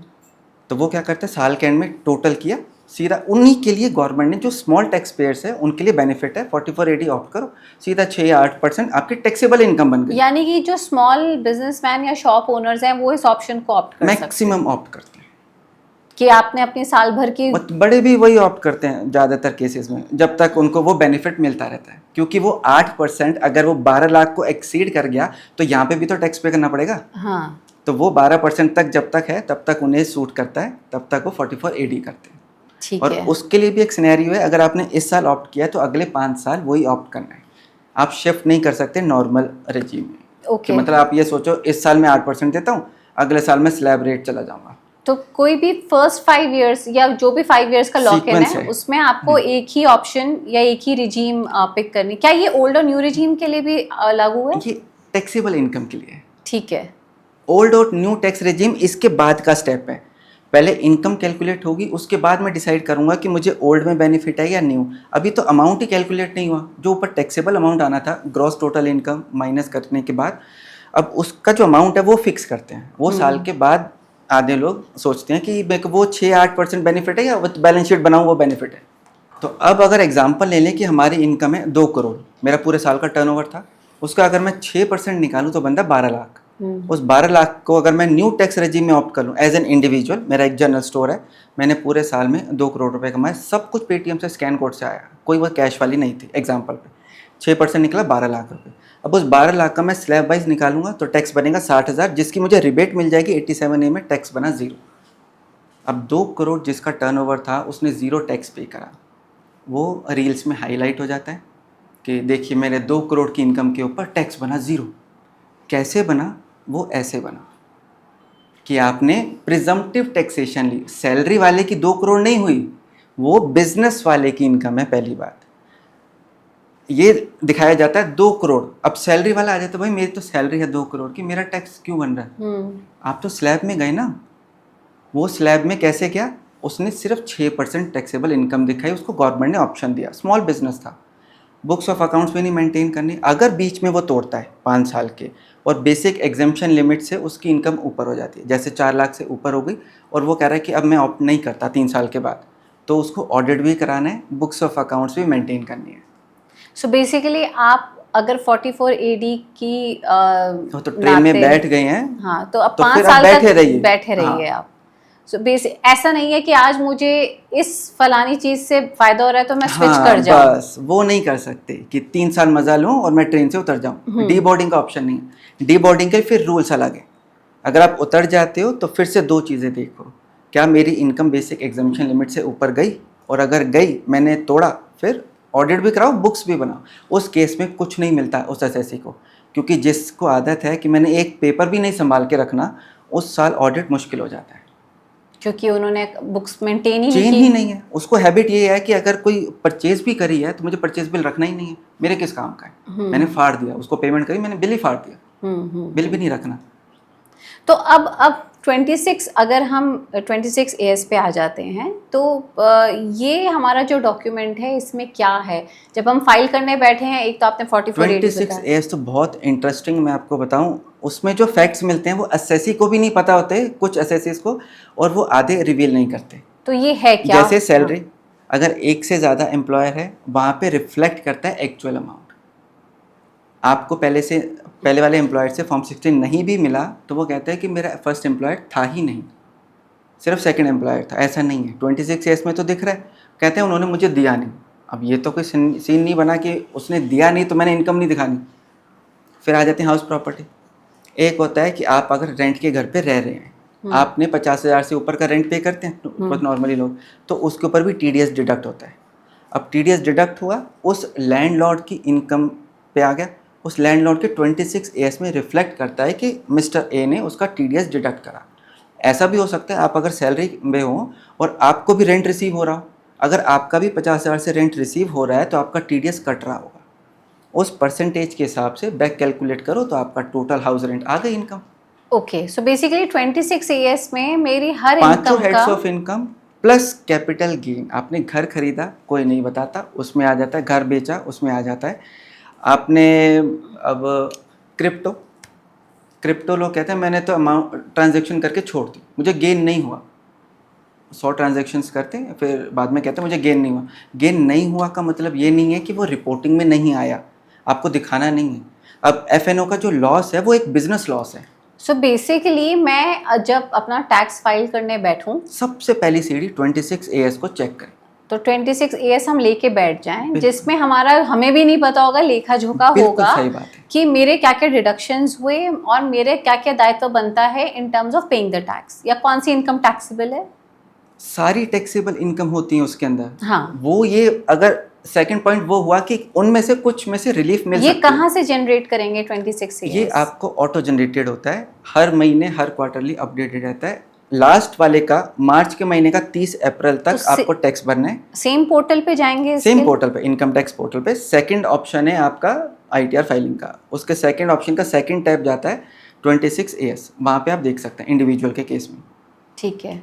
आपका जो एम्प्लॉयर है वो लास्ट क्वार्टर में लोगों को इशू आता है, मेरे को अभी तक फॉर्म 16 ही रिसीव नहीं हुआ। हाँ, तब क्या करें? पेशेंस रखें। तो भी कोई प्रॉब्लम नहीं 26 AS में? नहीं, प्रॉब्लम है। वहां पे रिफ्लेक्ट कर रहा है, वो एविडेंस नहीं है, वो आपके लिए सपोर्टिंग डॉक्यूमेंट है कि वो आपको सपोर्ट कर रहा है। आपको उसको देखकर फाइल करनी है, उसको ही देख के फाइल करनी है, ऐसा नहीं है जितनी उधर आ रही है मैं उतनी दिखाऊंगा। बेसिकली आपके जो फिजिकल या आपके जो भी डॉक्यूमेंट्स खुद के हैं, चाहे फॉर्म 16 पहले हो, तो वो देखेंगे आप, वो करस्पॉन्ड करने चाहिए 26 AS। अगर उधर नहीं भी आ रहा है और आपके पास है कि मेरी और इनकम है, आपको दिखानी है ITR में। अगर वहाँ नहीं आ रही है, मैंने नहीं दिखानी, ऐसा नहीं करना। ओके। क्योंकि बाद में पोर्टल अपडेट हो जाता है और फिर उनको नोटिस आ जाता है। AIS की अगर बात करें, एनुअल इनकम स्टेटमेंट, ये भी हमें उपलब्ध रहती है? डिटेल वाइज उधर ही कॉलम है 26AS के नीचे, आप राइट साइड पे जाएंगे, ऑप्शन है TIS का, AIS का, उस पर क्लिक करेंगे, वो आपको एक दूसरे पोर्टल पे ले जाता है। सेपरेट पोर्टल है बट वो लॉगिन करने के बाद ही खुलता है। इसमें क्या क्या होगा? इसमें ट्रांजेक्शन वाइज लोग कहते हैं मेरे को 40,000 का गेन हुआ शेयर्स में, 40,000 आया कैसे, पूरा बही खाता, अगर 5,000 एंट्रीज भी हैं सब दिखती हैं। सो बेसिकली उसके नाते, इस annual Detail income form. Statement के नाते हम ये जांच सकते हैं कि हमारी इनकम का स्रोत क्या था, बिल्कुल। हम और डिडक्शन उन्होंने कहाँ। वो अमाउंट कैलकुलेट कैसे करा, अगर आपको नहीं पता लग रहा कि 40,000 का गेन कैसे हुआ, वो बताते हैं आपको। तो उसके नाते हम निर्धारित कर सकते हैं मेरी अब टैक्सेबल इनकम क्या बनती जी। है। आपने अभी जिक्र किया कि this deduction at source, taxable tax deduction at source, TDS हो गया आपका। फिर आपने ये भी बताया कि आपने अपना सारा टैक्स कैलकुलेट कर लिया तो उस पर आपको रिबेट भी मिल गई। पहले तो डिडक्शन, हाँ, फिर रिबेट, फिर रिलीफ। तो यहाँ हमें पे ना पहले तो ये टर्म्स ही क्लियर कर दीजिए, डिडक्शन क्या है, रिबेट क्या है, रिलीफ क्या है, बिल्कुल तीनों सही, का फर्क क्या है? बिल्कुल सही। सबसे पहले बात करते हैं डिडक्शंस की। ग्रॉस टोटल इनकम में से डिडक्शन मिलती है कि हम आपको इतना माफ़ कर रहे हैं क्योंकि आपने कहीं पे इन्वेस्ट किया था टैक्स सेविंग के पर्पज़ के लिए, तो वो उसका पार्ट ही नहीं बनाता टैक्सेबल इनकम का। टैक्सेबल इनकम को जनरेट करने से पहले जो लेस करते हैं उसको बोलते हैं डिडक्शन। ग्रॉस टोटल इनकम में से जो लेस हुआ उसको हम नाम देते हैं डिडक्शन का। ठीक है। उसके ऊपर टैक्स नहीं लेगी गवर्नमेंट। अब आई टैक्सेबल इनकम, स्लैब वाइज है क्योंकि एक ही स्लैब तो नहीं लग रहा। स्टेप वाइज अगर टैक्स बनता है उसके ऊपर रिबेट दी जाती है कि आपके ऊपर इतना भी हार्श नहीं हो रही गवर्नमेंट कि 12 लाख तक अगर टैक्स बना 60,000 तो उतनी की ही रिबेट दे दी 87A में, तो वो होगी रिबेट की पार्ट। टैक्स तो बनता था, अगर आपकी 11 लाख की इनकम है तब भी टैक्स तो बन ही रहा है, वो टैक्स का अमाउंट एज इन रिलीफ मैं क्लेम करता हूँ अपनी ITR में, तब मेरा टैक्स आता है नील, तब मैं अपनी रिटर्न फाइल कर सकता हूँ। मेरा डिडक्शन हो गया, डिडक्शन के बाद मेरी टैक्सेबल इनकम बनी, टैक्सेबल टैक्सेबल इनकम पर रिबेट देती है सरकार। हमने वो जितना भी टैक्स बना 87C के तहत। 87A, अगर 60,000 से ऊपर हो गया फिर तो पूरा टैक्स पे करो, ओके, जो भी आपका आ जाता है। जो टैक्सेबल इनकम अगर 60,000 से कम तक मैक्सिमम 60,000 है, जो कि 12 लाख की इनकम पे ही कैलकुलेट होगा। पहले 4 लाख जीरो है, फिर 4 लाख पे 5% वो हो गया 20,000, फिर अगले 4 लाख पे 10% वो हो गया 40,000, तो वो हो गया 60,000 टोटल। वही 60,000 माफ किया गया 87A में एज एन रिलीफ। ठीक है, तो वो बन गई हमारी इनकम, टैक्सेबल इनकम। अब उस टैक्सेबल इनकम पे मुझे रिबेट मिल गई। अब जो अमाउंट बना मे भी आपको और पे करना पड़े तो वो टैक्स पेबल हो गया, और अगर वापस बनता है तो आप वो क्लेम कर लेते हैं रिफंड। अब आती है मुझे और क्यों पे करना पड़ा रिबेट के बाद? रिबेट, अच्छा, रिबेट के बाद अगर कुछ अमाउंट बचा तो वो मैं पे करूंगी, और रिलीफ कैसे मिला? रिलीफ मिलता है जब वो तो 3-4 सेक्शंस हैं, 89, 90, 91। अब बेसिक सिनेरियो में सैलरी का केस लेते हैं। एक SSC को 12 महीने की सैलरी मिलती है। हाँ, अगर 12 महीने से ज़्यादा की सैलरी मिल जाए तब हमारे को मिलती है रिलीफ। कैसे होता है, पहला केस ले लेते हैं। पिछले 4 सालों का मुझे अरियर मिला, मैं था 12 लाख पे बैठा हुआ, अब मुझे 6 लाख रुपए एकदम से मिल गए, मैं चला गया 18 लाख पे, तो मेरा स्लैब भी बढ़ गया, रेट भी बढ़ गया, तो वो अनजस्टिस हो गया। अगर मुझे उसी साल मिल जाता तो मैं उसी स्लैब में कैलकुलेट करता, तो मेरे को टैक्स भी वहीं पे दे देता, क्या पता देना भी नहीं पड़ता। तो अगर वो 4 साल का क्यूमुलेटेड मुझे इस साल मिला है तो मेरा एक तो स्लैब बढ़ गया, मैं आराम से शांति से बैठा था 60,000 पे, मेरे को छूट थी, मुझे कुछ पे भी नहीं करना था। अब 12 लाख प्लस 6 लाख 18 लाख हो गया, मेरा अब टैक्स बन गया। अब गवर्नमेंट कहती है कि नहीं इतना भी हम हार्श नहीं, तो वहाँ पे आपको 89A की रिलीफ मिल जाती है। 89A की रिलीफ की बात करते हैं। गवर्नमेंट कहती है कि अगर आप उस साल भी अर्न कर रहे होते तो टैक्स तो उस साल भी पे करते, लेकिन 4 साल आपने नहीं पे करा और इस साल मिला, तो एम्प्लॉय क्या कहता है, मेरे को तो हार्श हो गया, मेरा तो स्लैब बढ़ गया और मेरे को अब एक्स्ट्रा टैक्स पे करना पड़ेगा। तो गवर्नमेंट कहती है नहीं, आपको रिलीफ उतनी मिल जाएगी, उतना तो टैक्स पे ही करना था, और इस साल का जो स्लैब का डिफरेंस आ रहा है मैं उसकी 89A में रिलीफ दे देती हूँ। ठीक तो है। जो एक्स्ट्रा बर्डन आपको इस साल के स्लैब की वजह से मिल रहा है उतने की रिलीफ मिल गई। तो बेसिकली एरियर्स पे रिलीफ मिल जाता है? अरियर्स पे ही रिलीफ मिलता है, लेकिन वो लोग क्या करते हैं टोटल को ऐड करके रिलीफ लेस नहीं करते। ओके। वो क्या आपको कोई कैलकुलेट करना और पड़ता भी गेन है जिसपे रिलीफ मिलता है 89A के तहत? है। नहीं, 89A में वही वाला हो गया आपका सैलरी। खाली अगर आपको सैलरी और एरियर आपका इकट्ठा हो गया है तो उस पे आप रिलीफ क्लेम कर सकते हैं।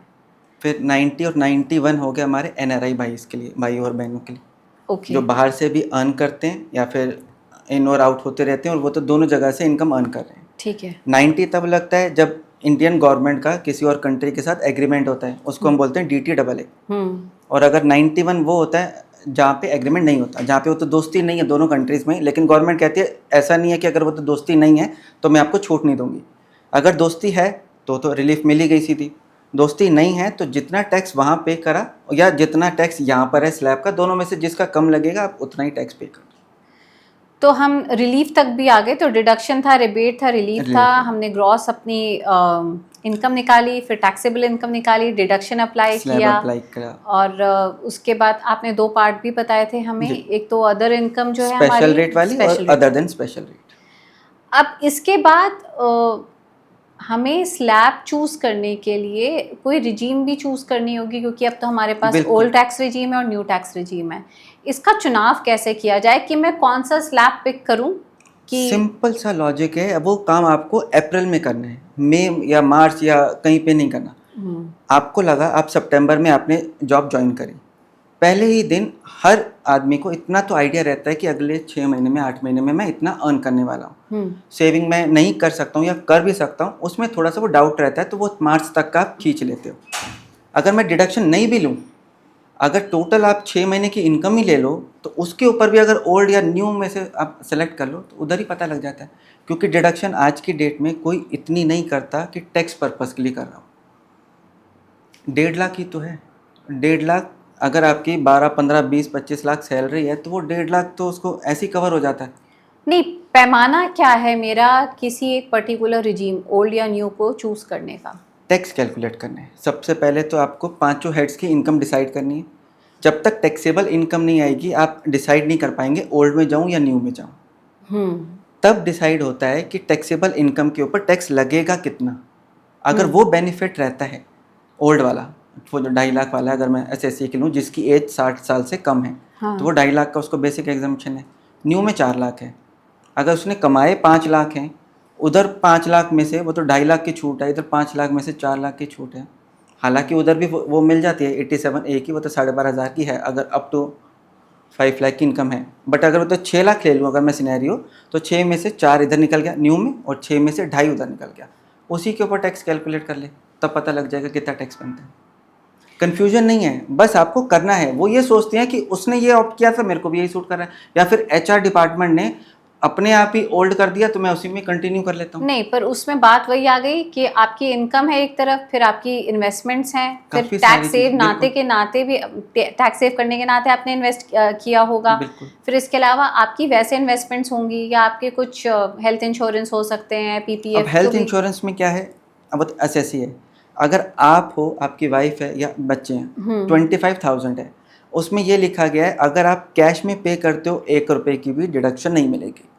लेकिन उसी 25,000 में से एक एलिमेंट है 5,000 का, जो कि लोग समझते हैं कि वो 25,000 प्लस 5,000 है, ऐसा नहीं है। 5,000 अगर आपने वो रेगुलर वो चेकअप कराया, जो टेस्ट वगैरह जो कराते हैं नॉर्मल, अगर उसमें 5,000 तक कैश पे कराए तो वो 25,000 का पार्ट बन सकता है। तो 5,000 कैश प्लस 20,000 ऑनलाइन की पेमेंट, टोटल बनी 25,000। उतने की डिडक्शन क्लेम कर सकते हो। कैश 15,000 पे किया था, ऑनलाइन 10,000 किया था, वो टोटल 25 क्लेम कर लेते हैं, ऐसा नहीं। Cash component other than policy का प्रीमियम जो पे करते हैं, जो हेल्थ चेकअप जो नॉर्मल होता है उसमें पे कर सकते हैं कैश में। सो बेसिकली अब इसके बाद इसी के साथ साथ चाहे वो 80C से 80U, या आपने पहले ही बता दिया था कि हम देख लेंगे हमारे लिए कौन कौन सी डिडक्शन अप्लाई करती है, जिसमें आप हेल्थ इंश्योरेंस की हमने बात की, और इसके पहले हमने इक्विटी की भी बात की, या जो भी हमने फिक्स डिपॉजिट अगर कोई करा रखा है। अगर हम फिस्कल ईयर की बात करें तो हमें अब ये समझा दीजिए कि 31 मार्च नोटेबल क्यों है, 31 जुलाई नोटेबल क्यों है, और क्या मंथली और क्वार्टरली भी हम अपने रिटर्न्स फाइल कर रहे होते हैं? क्वार्टरली और मंथली आपको अपनी इन्वेस्टमेंट्स को देखना है, ठीक रिटर्न है। नहीं फाइल होते। ओके। 31 मार्च इसलिए इम्पॉर्टेंट है क्योंकि अगर किसी को डिडक्शन क्लेम करनी है तो उसके बाद कर तो सकता है, क्योंकि डेट हो गई 1 अप्रैल, तो वो उस फाइनेंशियल ईयर की टैक्स लाइबिलिटी को डिडक्शन के काम नहीं आएगी। आपका जो पर्पस था कि मैं 31 मार्च तक की जो अर्नड इनकम है उसके ऊपर टैक्स की छूट लूँ, वो नहीं ले पाओगे क्योंकि आपने इन्वेस्टमेंट ही 1 तारीख या उसके बाद करी। इसीलिए 31 इंपॉर्टेंट है। 31 को और भी सोचते हैं चलो आखिरी महीने डिडक्शन करें, इन्वेस्टमेंट करें, कहाँ करें, कैसे करें, वो नहीं देखते। वो जो पैरामीटर्स हैं जो आपको देखने हैं, कितने साल के लिए रखना है, टैक्स सेविंग पर्पस था नहीं था, काफ़ी सारी चीज़ें देखी जाती हैं जो जनरली लोग नहीं करते जल्दबाजी में। क्योंकि एम्प्लॉयज़ क्या करते हैं, 40 का स्टाफ है, एक आदमी आया उसने सबकी पॉलिसी कर दी, मेरी भी कर दी। यार ज़रूरत नहीं है, दोस्ती यारी में कर दी। अगर तुझे ज़रूरत नहीं थी दोस्ती यारी में कर दी, तो वो दोस्ती यारी सिप में क्यों नहीं कर दी अपने बच्चे के नाम पे, वो म्यूचुअल फंड में डाल देते हैं। बेसिकली आप कह रहे हैं कि 31 मार्च इसलिए नोटेबल है फिस्कल ईयर में क्योंकि ऑफ कोर्स एक तो ये आपका जो अंतराल, ये जो एक पूरा एक फाइनेंशियल ईयर एंड हो गया, इसके Financial बाद year end कुछ भी हुआ। करोगे वो उस साल के काम का नहीं बचेगा। नहीं जाएगा। तो अगर आप कोई भी टैक्स सेविंग के नाते इन्वेस्टमेंट कर रहे हैं तो 31 के पहले करते बिल्कुल। होंगे, लेकिन ये वहीं तक ही है। उसके अलावा कोई भी इन्वेस्टमेंट है तो दैट शुड वो बी तो पूरा साल है आपका फाइनेंशियली process। प्रूडेंट हाँ, फॉर यू ना। बिल्कुल। आपको जरूरत है भी उस इन्वेस्टमेंट की नहीं। मैंने मंथली और क्वार्टरली की बात इसलिए की क्योंकि कई बिजनेसेस होते हैं जिनके ऑडिट्स चलते हैं मंथली और क्वार्टरली, उस पर मैं थोड़ा सा और जानना चाहूंगी। लेकिन 31 जुलाई की क्योंकि बात की हमने तो अब वो 31 जुलाई, अब इधर भी मिसकंसेप्शन अभी से स्टार्ट हो गया। वो बजट आया इस साल का, उसने ड्यू डेट कर दी 31 जुलाई और 31 अगस्त। मुझे कॉल्स आ रहे, अब मैं 31 जुलाई नहीं 31 अगस्त को फाइल करूँगा। पूरी इन्फॉर्मेशन नहीं आई, रील्स बन गई, शॉर्ट्स बन गई। इस साल 31 जुलाई और 31 अगस्त नहीं हुई। कैसे हुई?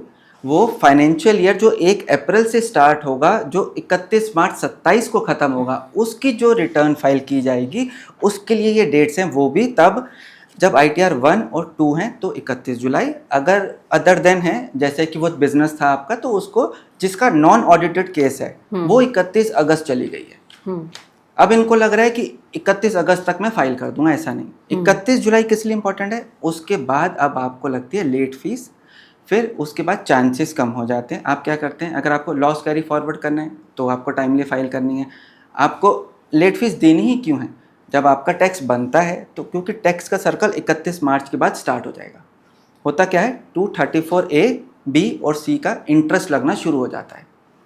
234A का इंटरेस्ट तब से स्टार्ट हो जाता है जब ड्यू डेट थी, ड्यू डेट खत्म हो गई 31 जुलाई, 1 अगस्त से आपका मीटर शुरू हो गया। बेसिकली अगर हमने 31 जुलाई तक अपनी ITR फाइल नहीं की है तो हमारी पेनल्टी लगेगी, इंटरेस्ट बढ़ता जाता है। 5,000 क्या है? वो तो लेट फीस हुई। हाँ। फीस और इंटरेस्ट में फ़र्क है। फीस है। हुई कि आपने वो काम 31 तक नहीं करा, इसीलिए वो लेट फीस लग गई। राइट।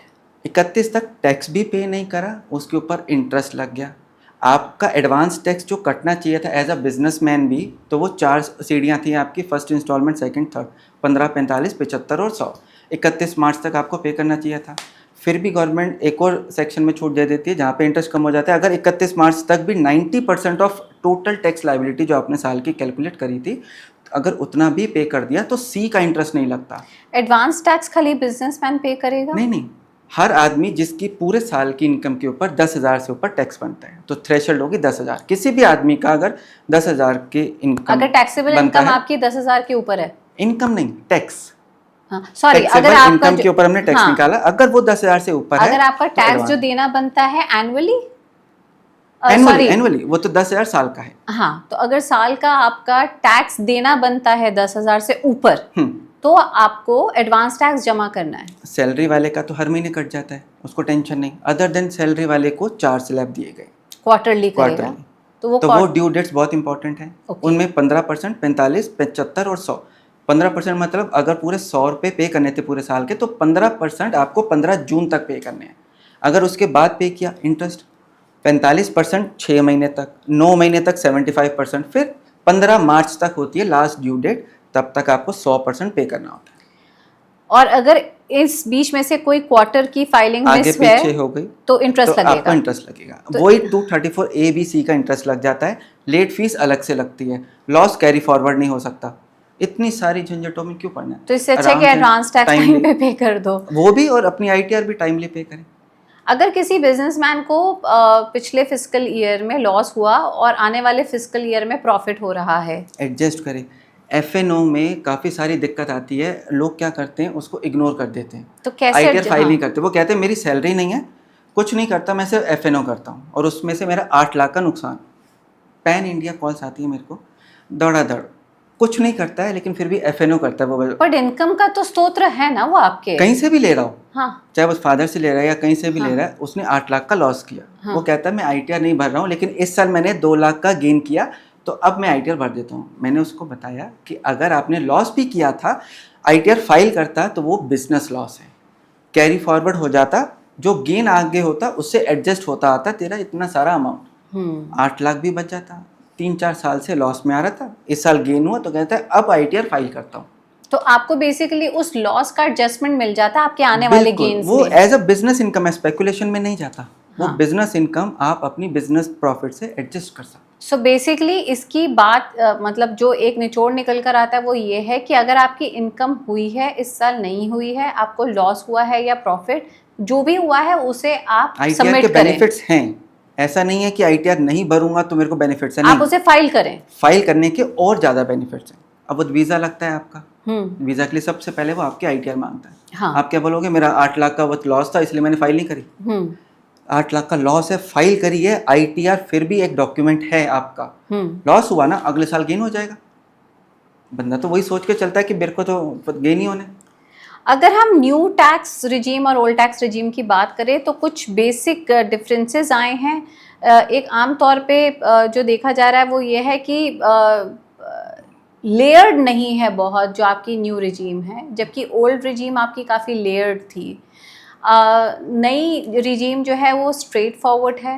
आपको पता है कि मेरी इतनी ग्रॉस इनकम है, मेरा ये टैक्स लगेगा, इसीलिए उसको तो न्यू जो करा है। हाँ, तो जितने भी ये टैक्स बचाने के एस्केप्स दिए गए थे ओल्ड रिजीम में, वो न्यू में नहीं है। अब क्या उसको ये बेटर है या नहीं, आप इसको कैसे आंक रहे हैं? मैं तो हमेशा ये कहता हूँ अगर आपकी ताबड़तोड़ डिडक्शन है, हाँ। आप कहते हो कि मैंने इतनी डिडक्शन कर रखी है, इतने सेक्शन में कर रखी है, तो आओ बैठो कैलकुलेट करो। अगर न्यू रेजीम आपको फिर भी बेनिफिट दे रही है तो उसका पर्पसफुल नहीं हो रहा। अगर आप ये कहते हो कि मैंने ITR के लिए करी थी, अगर आपने इन्वेस्टमेंट वैसे ही जेन्युइनली करी है कि मेरे को PPF में करनी ही थी 1.5 लाख साल की, इवन दो कि मेरा वह तो होम लोन में हो गया एडजस्ट, हाँ। लेकिन वो करनी ही थी, वो केस अलग है। अगर आप उसको चेंज करते हो, MF में डालते हो, NSE में डालते हो, वो तो सीनियर सिटीजन स्कीम्स हैं उनके लिए डालते हो, तो उसमें भी अगर करते हो वो अलग फैक्टर हुआ। लेकिन अगर सिर्फ टैक्स पर्पस है तो वो तो पर्पस ही सॉल्व नहीं हो रहा। पहले इतने सारे जैसे वो जो हर्डल्स आपने बताए वो उनको समझ में ही नहीं आते थे।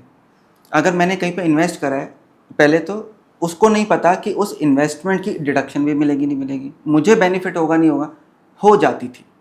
अब न्यू वाले में कन्फ्यूजन ही नहीं रखी, बोला भाई वो आपका पर्सनल मैटर है, आप इन्वेस्ट करो, कुछ भी करो, आपको ज़्यादा इनकम मिल रही है ना, सेंसिबली आपको जहाँ पे भी इन्वेस्ट करना है आप करो। जितना इतना तो स्लैब दे दिया, स्टैंडर्ड में भी माइनस हो गया, बेसिक एग्जाम्पशन भी एक्स्ट्रा मिल गई, रिबेट भी एक्स्ट्रा मिल गई। उसके बाद भी अगर आप ये बोलो कि न्यू टैक्स रेजिम गलत है, वो तो गलत बात है। न्यू टैक्स रेजिम बेनिफिशियल नहीं है क्योंकि मैंने इतनी सारी वो कर रखी है। क्योंकि क्या होता है कि जैसे 80E लेने, इंटरेस्ट ऑन एजुकेशन लोन, अब उसका पूरा इंटरेस्ट माफ़ होता है, उसमें कोई ऐसा नहीं है कि 5 लाख है तो नहीं मिलेगा, मतलब 40,000 है तो मिलेगा। उधर 20 लाख का इंटरेस्ट पे करा तो 20 लाख की डिडक्शन मिल जाती है, तो वहाँ पे टैक्स सेविंग ज़्यादा हो जाती है। अब आप ये बोलो कि उसके चक्कर में, क्योंकि वो एक पर्टिकुलर केस था जहाँ पे एजुकेशन लोन की वजह से मेरा टैक्स बच रहा है, मेरे को नहीं जाना न्यू टैक्स रेजिम में जिस साल, क्योंकि वो 8 साल तक ही आप ले सकते हो, 8 साल खत्म होंगे मैं शिफ्ट कर जाऊँगा क्योंकि तब मुझे गेन नहीं मिलेगा इसमें इतना। सो बेसिकली आपके जो न्यू टैक्स रिजीम है उसके तहत आपका जो इनकम स्ट्रक्चर है वो ज़्यादा डिफाइंड है, आपकी जो इन्वेस्टमेंट्स होंगी वो आपकी विद द पर्पस होंगी, कि आप कर क्यों रहे हो। इन हैंड इनकम आपको ज़्यादा मिल तो रही है, वो आप पे छोड़ दिया गवर्नमेंट ने, आप करो जो करना है। पहले क्या हो रहा था, उस अमाउंट को लोग मैनिपुलेट कर रहे थे, खुद को ही नहीं समझ में आ रहा था कि मैं टैक्स सेविंग के लिए इन्वेस्ट कर रहा हूँ या फिर किसी और पर्पस के लिए। अब ऐसा नहीं है, अब ऐसा नहीं, फ्लैट है, 100 रुपये में से 40 रुपये दे दे मुझे, फॉर एग्जाम्पल 60 रुपये में कुछ भी कर। पहले क्या हो रहा था, स्ट्रेस हो गया था उनको कि अगर वो 40 रुपये बचाने हैं तो उसके लिए मुझे यहाँ करना है, वहाँ करना है। बेसिकली ये आपकी सेविंग लिंक्ड रिजीम नहीं है, अब सेविंग लिंक्ड नहीं है, टैक्स सेविंग है। टैक्स सेविंग है और बेसिकली आपकी जैसी इनकम है, आप जैसा कमा रहे हैं उसे आप वहाँ पे सामने रखिए, उस पे बिल्कुल। अपना टैक्स आपका जो भी कटता है, इन मतलब इतनी डिडक्शन और रिबेट के बाद भी जो भी बनेगा टैक्स आपका, और उसके बाद आप जाहिर तौर पे प्लान कर सकते हैं invest. Basically what I feel is this is more financially prudent new regime. कह सकते हैं। आम आदमी को, जिसको टैक्स समझ में भी नहीं आता, जिसको कैलकुलेशन भी नहीं आती, उसको सबसे इजी काम क्या करना है, इनकम टैक्स के पोर्टल पे जाना है, लॉगिन भी नहीं करना। लेफ्ट साइड पे टैब है इनकम टैक्स कैलकुलेटर। दो तरीके के हैं, बेसिक और एडवांस। सैलरी वाले को सिर्फ बेसिक में भी आइडिया लग जाएगा, आप अपनी इनकम डालो, उस साल का स्लैब के हिसाब से अपने आप वो निकल जाता है कि आपको टैक्स कितना पे करना है। किसी से पूछने की ज़रूरत नहीं है। इनकम टैक्स पोर्टल पे आपको सारी चीज़ें मिलेंगी। बस वही होता है कि मैं रीच आउट नहीं करूँ, मेरे हाथ में आ जाए अपने आप, वो नहीं हो पाता। बेसिक, कैलकुलेटर और एडवांस। एडवांस में भी आपको जितनी भी गेन्स हैं, शॉर्ट टर्म है, लॉन्ग टर्म है, हाउस प्रॉपर्टी, इतना उतना A to Z पूरा कैलकुलेटर अवेलेबल है फ्री ऑफ कॉस्ट। आप उसको यूज़ करो, उसको देखो। वो भी यूज़ नहीं करते। अब ओल्ड वर्सेस न्यू, 1 सेकंड में इनकम टैक्स कैलकुलेटर उसी के पोर्टल पे आपको सिर्फ इनकम, आपको ये भी नहीं बताना मैं कौन हूँ। इंडिविजुअल बताओ 60 साल से ऊपर है या कम है, क्योंकि वो तो स्लैब का फर्क पड़ जाता है। बस एज बताओ, पूरा कैलकुलेटर सामने है। एज रिलीफ भी अब नहीं है नई एज रिजीम भी में? बिल्कुल भी नहीं। हर इंडिविजुअल के लिए फ्लैट है। सीनियर हो, सुपर सीनियर हो, 60 से कम हो, सब के लिए फ्लैट रेट। तो वो क्या, सिर्फ ओल्ड टैक्स रेजिम। हाँ, बट अगर कोई एज रिलीफ लेना चाहता है तो वो ओल्ड रिजीम के नाते भरे फिर? नहीं, एज रिलीफ फैक्टर नहीं हुआ कि मैं टैक्स रेजिम चूज करूं। उसमें भी देख लूं नहीं, तो अगर उसमें बेनिफिट होता हो तो। हाँ, लेकिन 12 लाख के कंपैरेटिवली मुझे लगता है मोस्ट ऑफ द केसेस में न्यू टैक्स रेजिम में अच्छा हो जाता है। मतलब उससे आप आपको कहना फिर चाह भी रहे कैलकुलेट 1 सेकंड लगेगा। हाँ, आपको तो दोनों में निकाल देना है। हाँ, फ्री कैलकुलेटर भी इनकम टैक्स डिपार्टमेंट पे है, गवर्नमेंट सब दे रही है। ठीक है। ITR फाइल कैसे करना है वो भी आता है। आपके जो डाउनलोड करते हैं आप, उसमें से फाइल, अगर ऑफलाइन फाइल कर रहे हैं तो जावा के साथ एक एक्सेल फाइल भी आती है, आप उसमें सब लिखा है कि फाइल करना कैसे। उसी के ऊपर ही बनती है सारी वीडियोस। हमें भी क्या पता, जो नया अपडेट आए हम कहाँ से देखते हैं, उसी पोर्टल से देखते हैं। राइट। गवर्नमेंट बताती है, आम आदमी देखता नहीं है उसको। चलो ठीक है, मेरे को नहीं बनानी, मेरे को नहीं डाउनलोड करना, अपना लैपटॉप पे मैं एक्सेस करूँ, ये करूँ वो करूँ। सिंपल एक अमाउंट डालना है और अपने आप को सेलेक्ट करना है, इंडिविजुअल हो, HUF हो, कंपनी हो, अपनी एज बता दो, इंडिविजुअल हो, बस पूरी कैलकुलेशन आती है आपको, ओल्ड वर्सेस न्यू। 1 सेकंड में दोनों पता लगता है। On a conclusion note, Devesh ji, filing of the tax, आपके गोल्डन वर्ड्स, आप क्या कहना चाहते हैं हमारे सभी व्यूअर्स को? सबसे पहले तो इनकम सही कैलकुलेट करें, जल्दबाजी ना करें कि मेरे को न्यू में भरनी है, ओल्ड में भरनी है। पिछले साल ऑप्ट कुछ और कर रखा था, उसी को कंटिन्यू करना है, वो मैंडेटरी नहीं है, चेंज भी कर सकते हैं, क्योंकि डिडक्शन इस बारी कुछ और भी हो सकती है। आपको जल्दबाजी नहीं करनी है, और 31 जुलाई बहुत ज़्यादा टाइम है। अप्रैल, मई, जून, जुलाई 4 महीने आपको दिए जाते हैं कैलकुलेट करने के लिए, सिर्फ इस चीज़ को जो आप ऑलरेडी अर्न कर चुके हैं, आपके बैंक अकाउंट में रिफ्लेक्ट कर चुकी है, इन्वेस्टमेंट भी आप कर चुके हैं। ऐसा नहीं है कि आप 1 अप्रैल के बाद कुछ कर रही हैं और उसको आपको करने में टाइम लग रहा है। प्रोसेसिंग आपको 1 अप्रैल से ही करनी है। चलो मान लिया 5 दिन पहले भी करते हो, बैंक स्टेटमेंट उठाओ, सबसे पहले ये देखो कि टोटल इनकम है कितनी, 26 AS को चेक करो। अगर वहाँ पे कोई ऐसी इनकम है या नहीं भी है, नहीं है तो आप शो करो अगर आपकी है, अगर नहीं है तो आप पोर्टल पे भी, उसमें भी क्या होता है, कभी कभी एरर्स आ जाते हैं। वो कहता है कि आपके कैश ट्रांजेक्शन्स इतनी थी, या फिर आपने स्टॉक्स इतने सारे सोल्ड आउट करे, आप रिजेक्ट करो, आप उसको बताओ मैंने नहीं करी। वो डर जाते हैं, वो कहते हैं कि अब यहाँ पे रिफ्लेक्ट कर रहा है तो मुझे दिखाना ही पड़ेगा। वो पैरामीटर नहीं है कि आप उसके बेसिस के ऊपर अपनी इनकम टैक्स रिटर्न फाइल करो। इट्स लाइक असिस्टेंट, कि आपको कोई असिस्टेंट मिला हुआ है, सर ये देखिए, मैम ये देखिए कि आपकी इतनी इतनी इनकम ऑलरेडी किसी और ने रिपोर्ट कर रखी है, ये क्या सही है या गलत है, वो आप अप्रूव करो। रिजेक्शन का भी ऑप्शन है, ये नहीं है कि उसने कर दिया है तो वही फिक्स हो गया। टैक्स कैलकुलेट करें, स्लैब वाइज चलें। न्यू टैक्स ओल्ड रेजिम में ऐसा नहीं है कि न्यू ही बेनिफिट देगी, कभी कभी ओल्ड भी देती है। इनकम टैक्स कैलकुलेटर फ्री में अवेलेबल है, इनकम टैक्स पोर्टल पे जाएं, जैसे ही फॉर्म आए जल्दबाजी ना करें, क्योंकि सैलरी वाले के लिए डेट्स जैसे 31 जुलाई इंपॉर्टेंट है, वैसे ये भी इंपॉर्टेंट है उसको फॉर्म 16 मिल कब रहा है। अब वो पेंशनर है, पेंशनर कहता है मेरा अभी तक फॉर्म 16 नहीं आया, मैं रिटर्न कैसे भरूँ। अगर 1 अप्रैल को फॉर्म आ भी जाता है कहता मैं नहीं भर पाया था, मेरा फॉर्म 16 नहीं आया। फॉर्म 16 की डेट ही नहीं आई। 31 मार्च का क्वार्टर, 30 अप्रैल की डेट है टैक्स पे करने की। मैं क्यों टैक्स पे करूं? अगर मैं वो अमाउंट, अगर मैं बिजनेस ओनर हूं, मैं उसको कहीं और यूज़ कर लूँगा, वर्किंग कैपिटल मेरे को काम आएगा। मैं आखिरी दिन ही TDS पे करूँगा। अब रिटर्न भरनी है, वो 31 मई को भरनी है, 1 महीना और, फोर्थ क्वार्टर की 1 महीना और मिलेगा। और उसके 15 दिन यानी 15 जून तक मेरे को फॉर्म 16 इशू करने की डेट है लीगली। उसके बाद करूंगा तो मेरे को बहुत लेट फीस लगेगी। अगर मेरे पास 15 मई तक का एक सर्कल है और 15 मई से पहले काफ़ी सीनियर सिटीजन्स आते हैं, हमारी रिटर्न भर दीजिए, मैंने कहा फॉर्म 16 आने दीजिए क्योंकि पोर्टल अपडेट नहीं हुआ। कहते वो बाद में अपडेट हो जाएगा, हमारे को तो है ना, हम सर्टिफिकेट लेके आ गए। अब सर्टिफिकेट लेके आ गए उस बाजी में, वो तो जल्दी कर देते हैं। अब 26 AS फिर बताता है कि किसी और ने कुछ और रिपोर्टिंग कर दी, तो जल्दी ना करें। ऐसा नहीं है कि 1 अप्रैल में आ गया तो मैंने अप्रैल में करके कुछ बड़ा काम कर दिया, या फिर अगर मैं अप्रैल में नहीं कर पाया तो वो कोई छोटा काम हो गया। सेंसिबली टाइमलाइन इसलिए दी गई है क्योंकि प्रोसेसिंग का टाइम ही जब 15 मई का है, फॉर्म 16 इशू ही नहीं होगा। अगर मेरा कॉन्ट्रैक्टर हूँ, कुछ और हूँ, तो मेरी इनकम का 16A जनरेट ही बाद में होगा। मुझे पता ही नहीं कि मेरे कॉन्ट्रैक्टर ने पेमेंट काटी कितनी, कितना अमाउंट दिया था, मुझे नहीं पता लग रहा, तो वो मुझे फॉर्म 16A बताएगा, जो 15 मई से पहले मैं नहीं कर सकता। तब तक आप रिलैक्स करो, बाकी चीज़ें वो प्रोसेसिंग करो, टोटल इनकम अपने हिसाब से निकाल लो, स्लैब वाइज वो कैलकुलेट करके देख लो। जल्दी ना करें। जल्दी के केस में फिर रिवाइज कर देता हूँ, फिर रिवाइज कर देता हूँ। ये मजाक नहीं है कि आप इनकम टैक्स रिटर्न को रिवाइज करते हैं। ओरिजिनल भरो, फिर बिलेटेड भरो, फिर रिवाइज करो। कोई पर्पस क्या है? मतलब आप इनकम टैक्स रिटर्न भर किस लिए रहे हैं? ये एक फॉर्मेलिटी नहीं है। जैसे आप स्कूल भी पास आउट करते हैं, साल के बाद आपको मार्कशीट मिलती है ना, तो आप रिसीविंग के लिए तो खुद जाते हैं ना, या किसी और को भेज देते हैं कि तू चला जा। आपकी बात से एक बात याद आ गई कि अगर कोई एरर हो गया है, एरर हो गया, तब क्या करना है? तब आप उसको रिवाइज कर सकते हैं। अगर लेट भी फाइल 139(4) में 139(4) पर जाएंगे और वहाँ पे अपने एरर को ठीक करेंगे। कर देंगे। जब आप ITR फाइल करते हैं तब आपसे वो सेक्शन पूछता है। इस साल तो खैर फिर भी आखिरी साल हो गया, अब इनकम टैक्स एक्ट 1961 खत्म हो गया, 31 मार्च को मतलब हो जाएगा। अब ये कहानी सब पुरानी हो गई, असेसमेंट ईयर 139 सब, अब कन्फ्यूजन स्टार्ट होगी। टैक्स ईयर 1 अप्रैल से इनकम टैक्स एक्ट 2025 स्टार्ट हो जाएगा।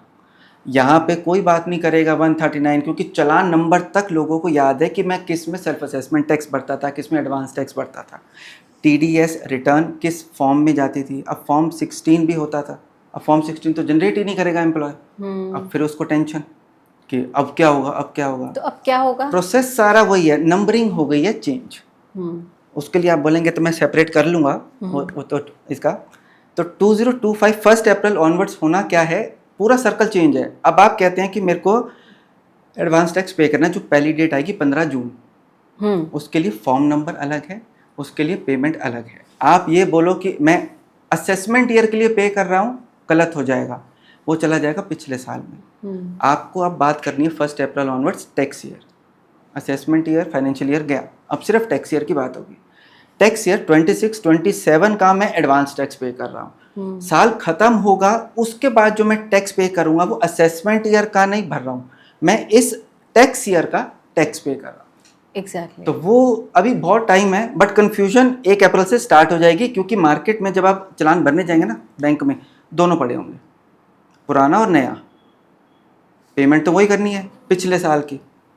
ऑनलाइन भी अगर आप करेंगे तब भी पोर्टल सेम है। ऑप्शन सही सेलेक्ट करें। पिछले साल तक जो कन्फ्यूजन होती थी असेसमेंट फाइनेंशियल ईयर, उसमें बहुत सारे केसेस होते थे, लोग असेसमेंट के फाइनेंशियल करते थे तो वो टैक्स का क्रेडिट पिछले साल में रिफ्लेक्ट करता था। असेसिंग ऑफिसर कहता था कि अगर टैक्स ही पिछले साल पे किया तो मैं इस साल क्रेडिट कैसे दूं आपको, 26 में रिफ्लेक्ट ही नहीं कर रहा। अब इस साल थोड़ी सी हो सकती है क्योंकि टैक्स ईयर और असेसमेंट ईयर अभी भी चलेगा, उसके बाद से तो कन्फ्यूजन दूर हो जाएगी। बट इस साल थोड़ा ध्यान से चलें। रिटर्न के फॉर्म नंबर अभी सब सेम है, अभी कोई कन्फ्यूजन नहीं है। लेकिन जैसे मैंने भी अभी सीरीज स्टार्ट करी है, तो मैं क्या करता हूँ, साथ में 1961 और 2025 मैं दोनों का दिखाता हूँ कि 61 में ऐसा नाम था, ये काम था, 2025 में ये नाम हो गया और ऐसा नाम। सो बेसिकली अपने टैक्सेस की जो बेसिकली आपकी बुक्स हैं उनको आप दुरुस्त रखें, अपडेटेड रखें, तो आई फील कॉम्प्लेक्सिटीज भी कम हो जाएंगी। कोई हैसल नहीं है, कोई हाँ। इतना भी कॉम्प्लिकेटेड नहीं दे दिया कि आपको वो तो साइंस का वो क्वेश्चन सॉल्व करने के लिए दे दिया कि आप कुछ करें। राइट। देवेश जी, आपने अपना कीमती समय निकाला और हमें टैक्स फाइल करने के नाते बहुत ही महत्वपूर्ण जानकारी दी है, और आई एम श्योर वो हम सबके काफ़ी काम आने वाली है। एंड वेरी Hopefully आएगी। आई रियली होप कि हम उसे अप्लाई भी कर पाएँ जी। वैसे जैसे आपने बताया। And I really want to thank you for your precious time. Thank you. Thank you. तो चाहे बात एडवांस टैक्स की हो या फिर इन्वेस्टमेंट्स की, टाइम टू टाइम आप इसे रिव्यू करते रहें और टाइम पर अपने टैक्स को फाइल करें। उम्मीद है आपको हमारी ये बातचीत पसंद आई होगी। लाइक, शेयर, सब्सक्राइब करना ना भूलें। अगले पॉडकास्ट में आपसे फिर मिलते हैं। दीजिए इजाज़त। नमस्ते।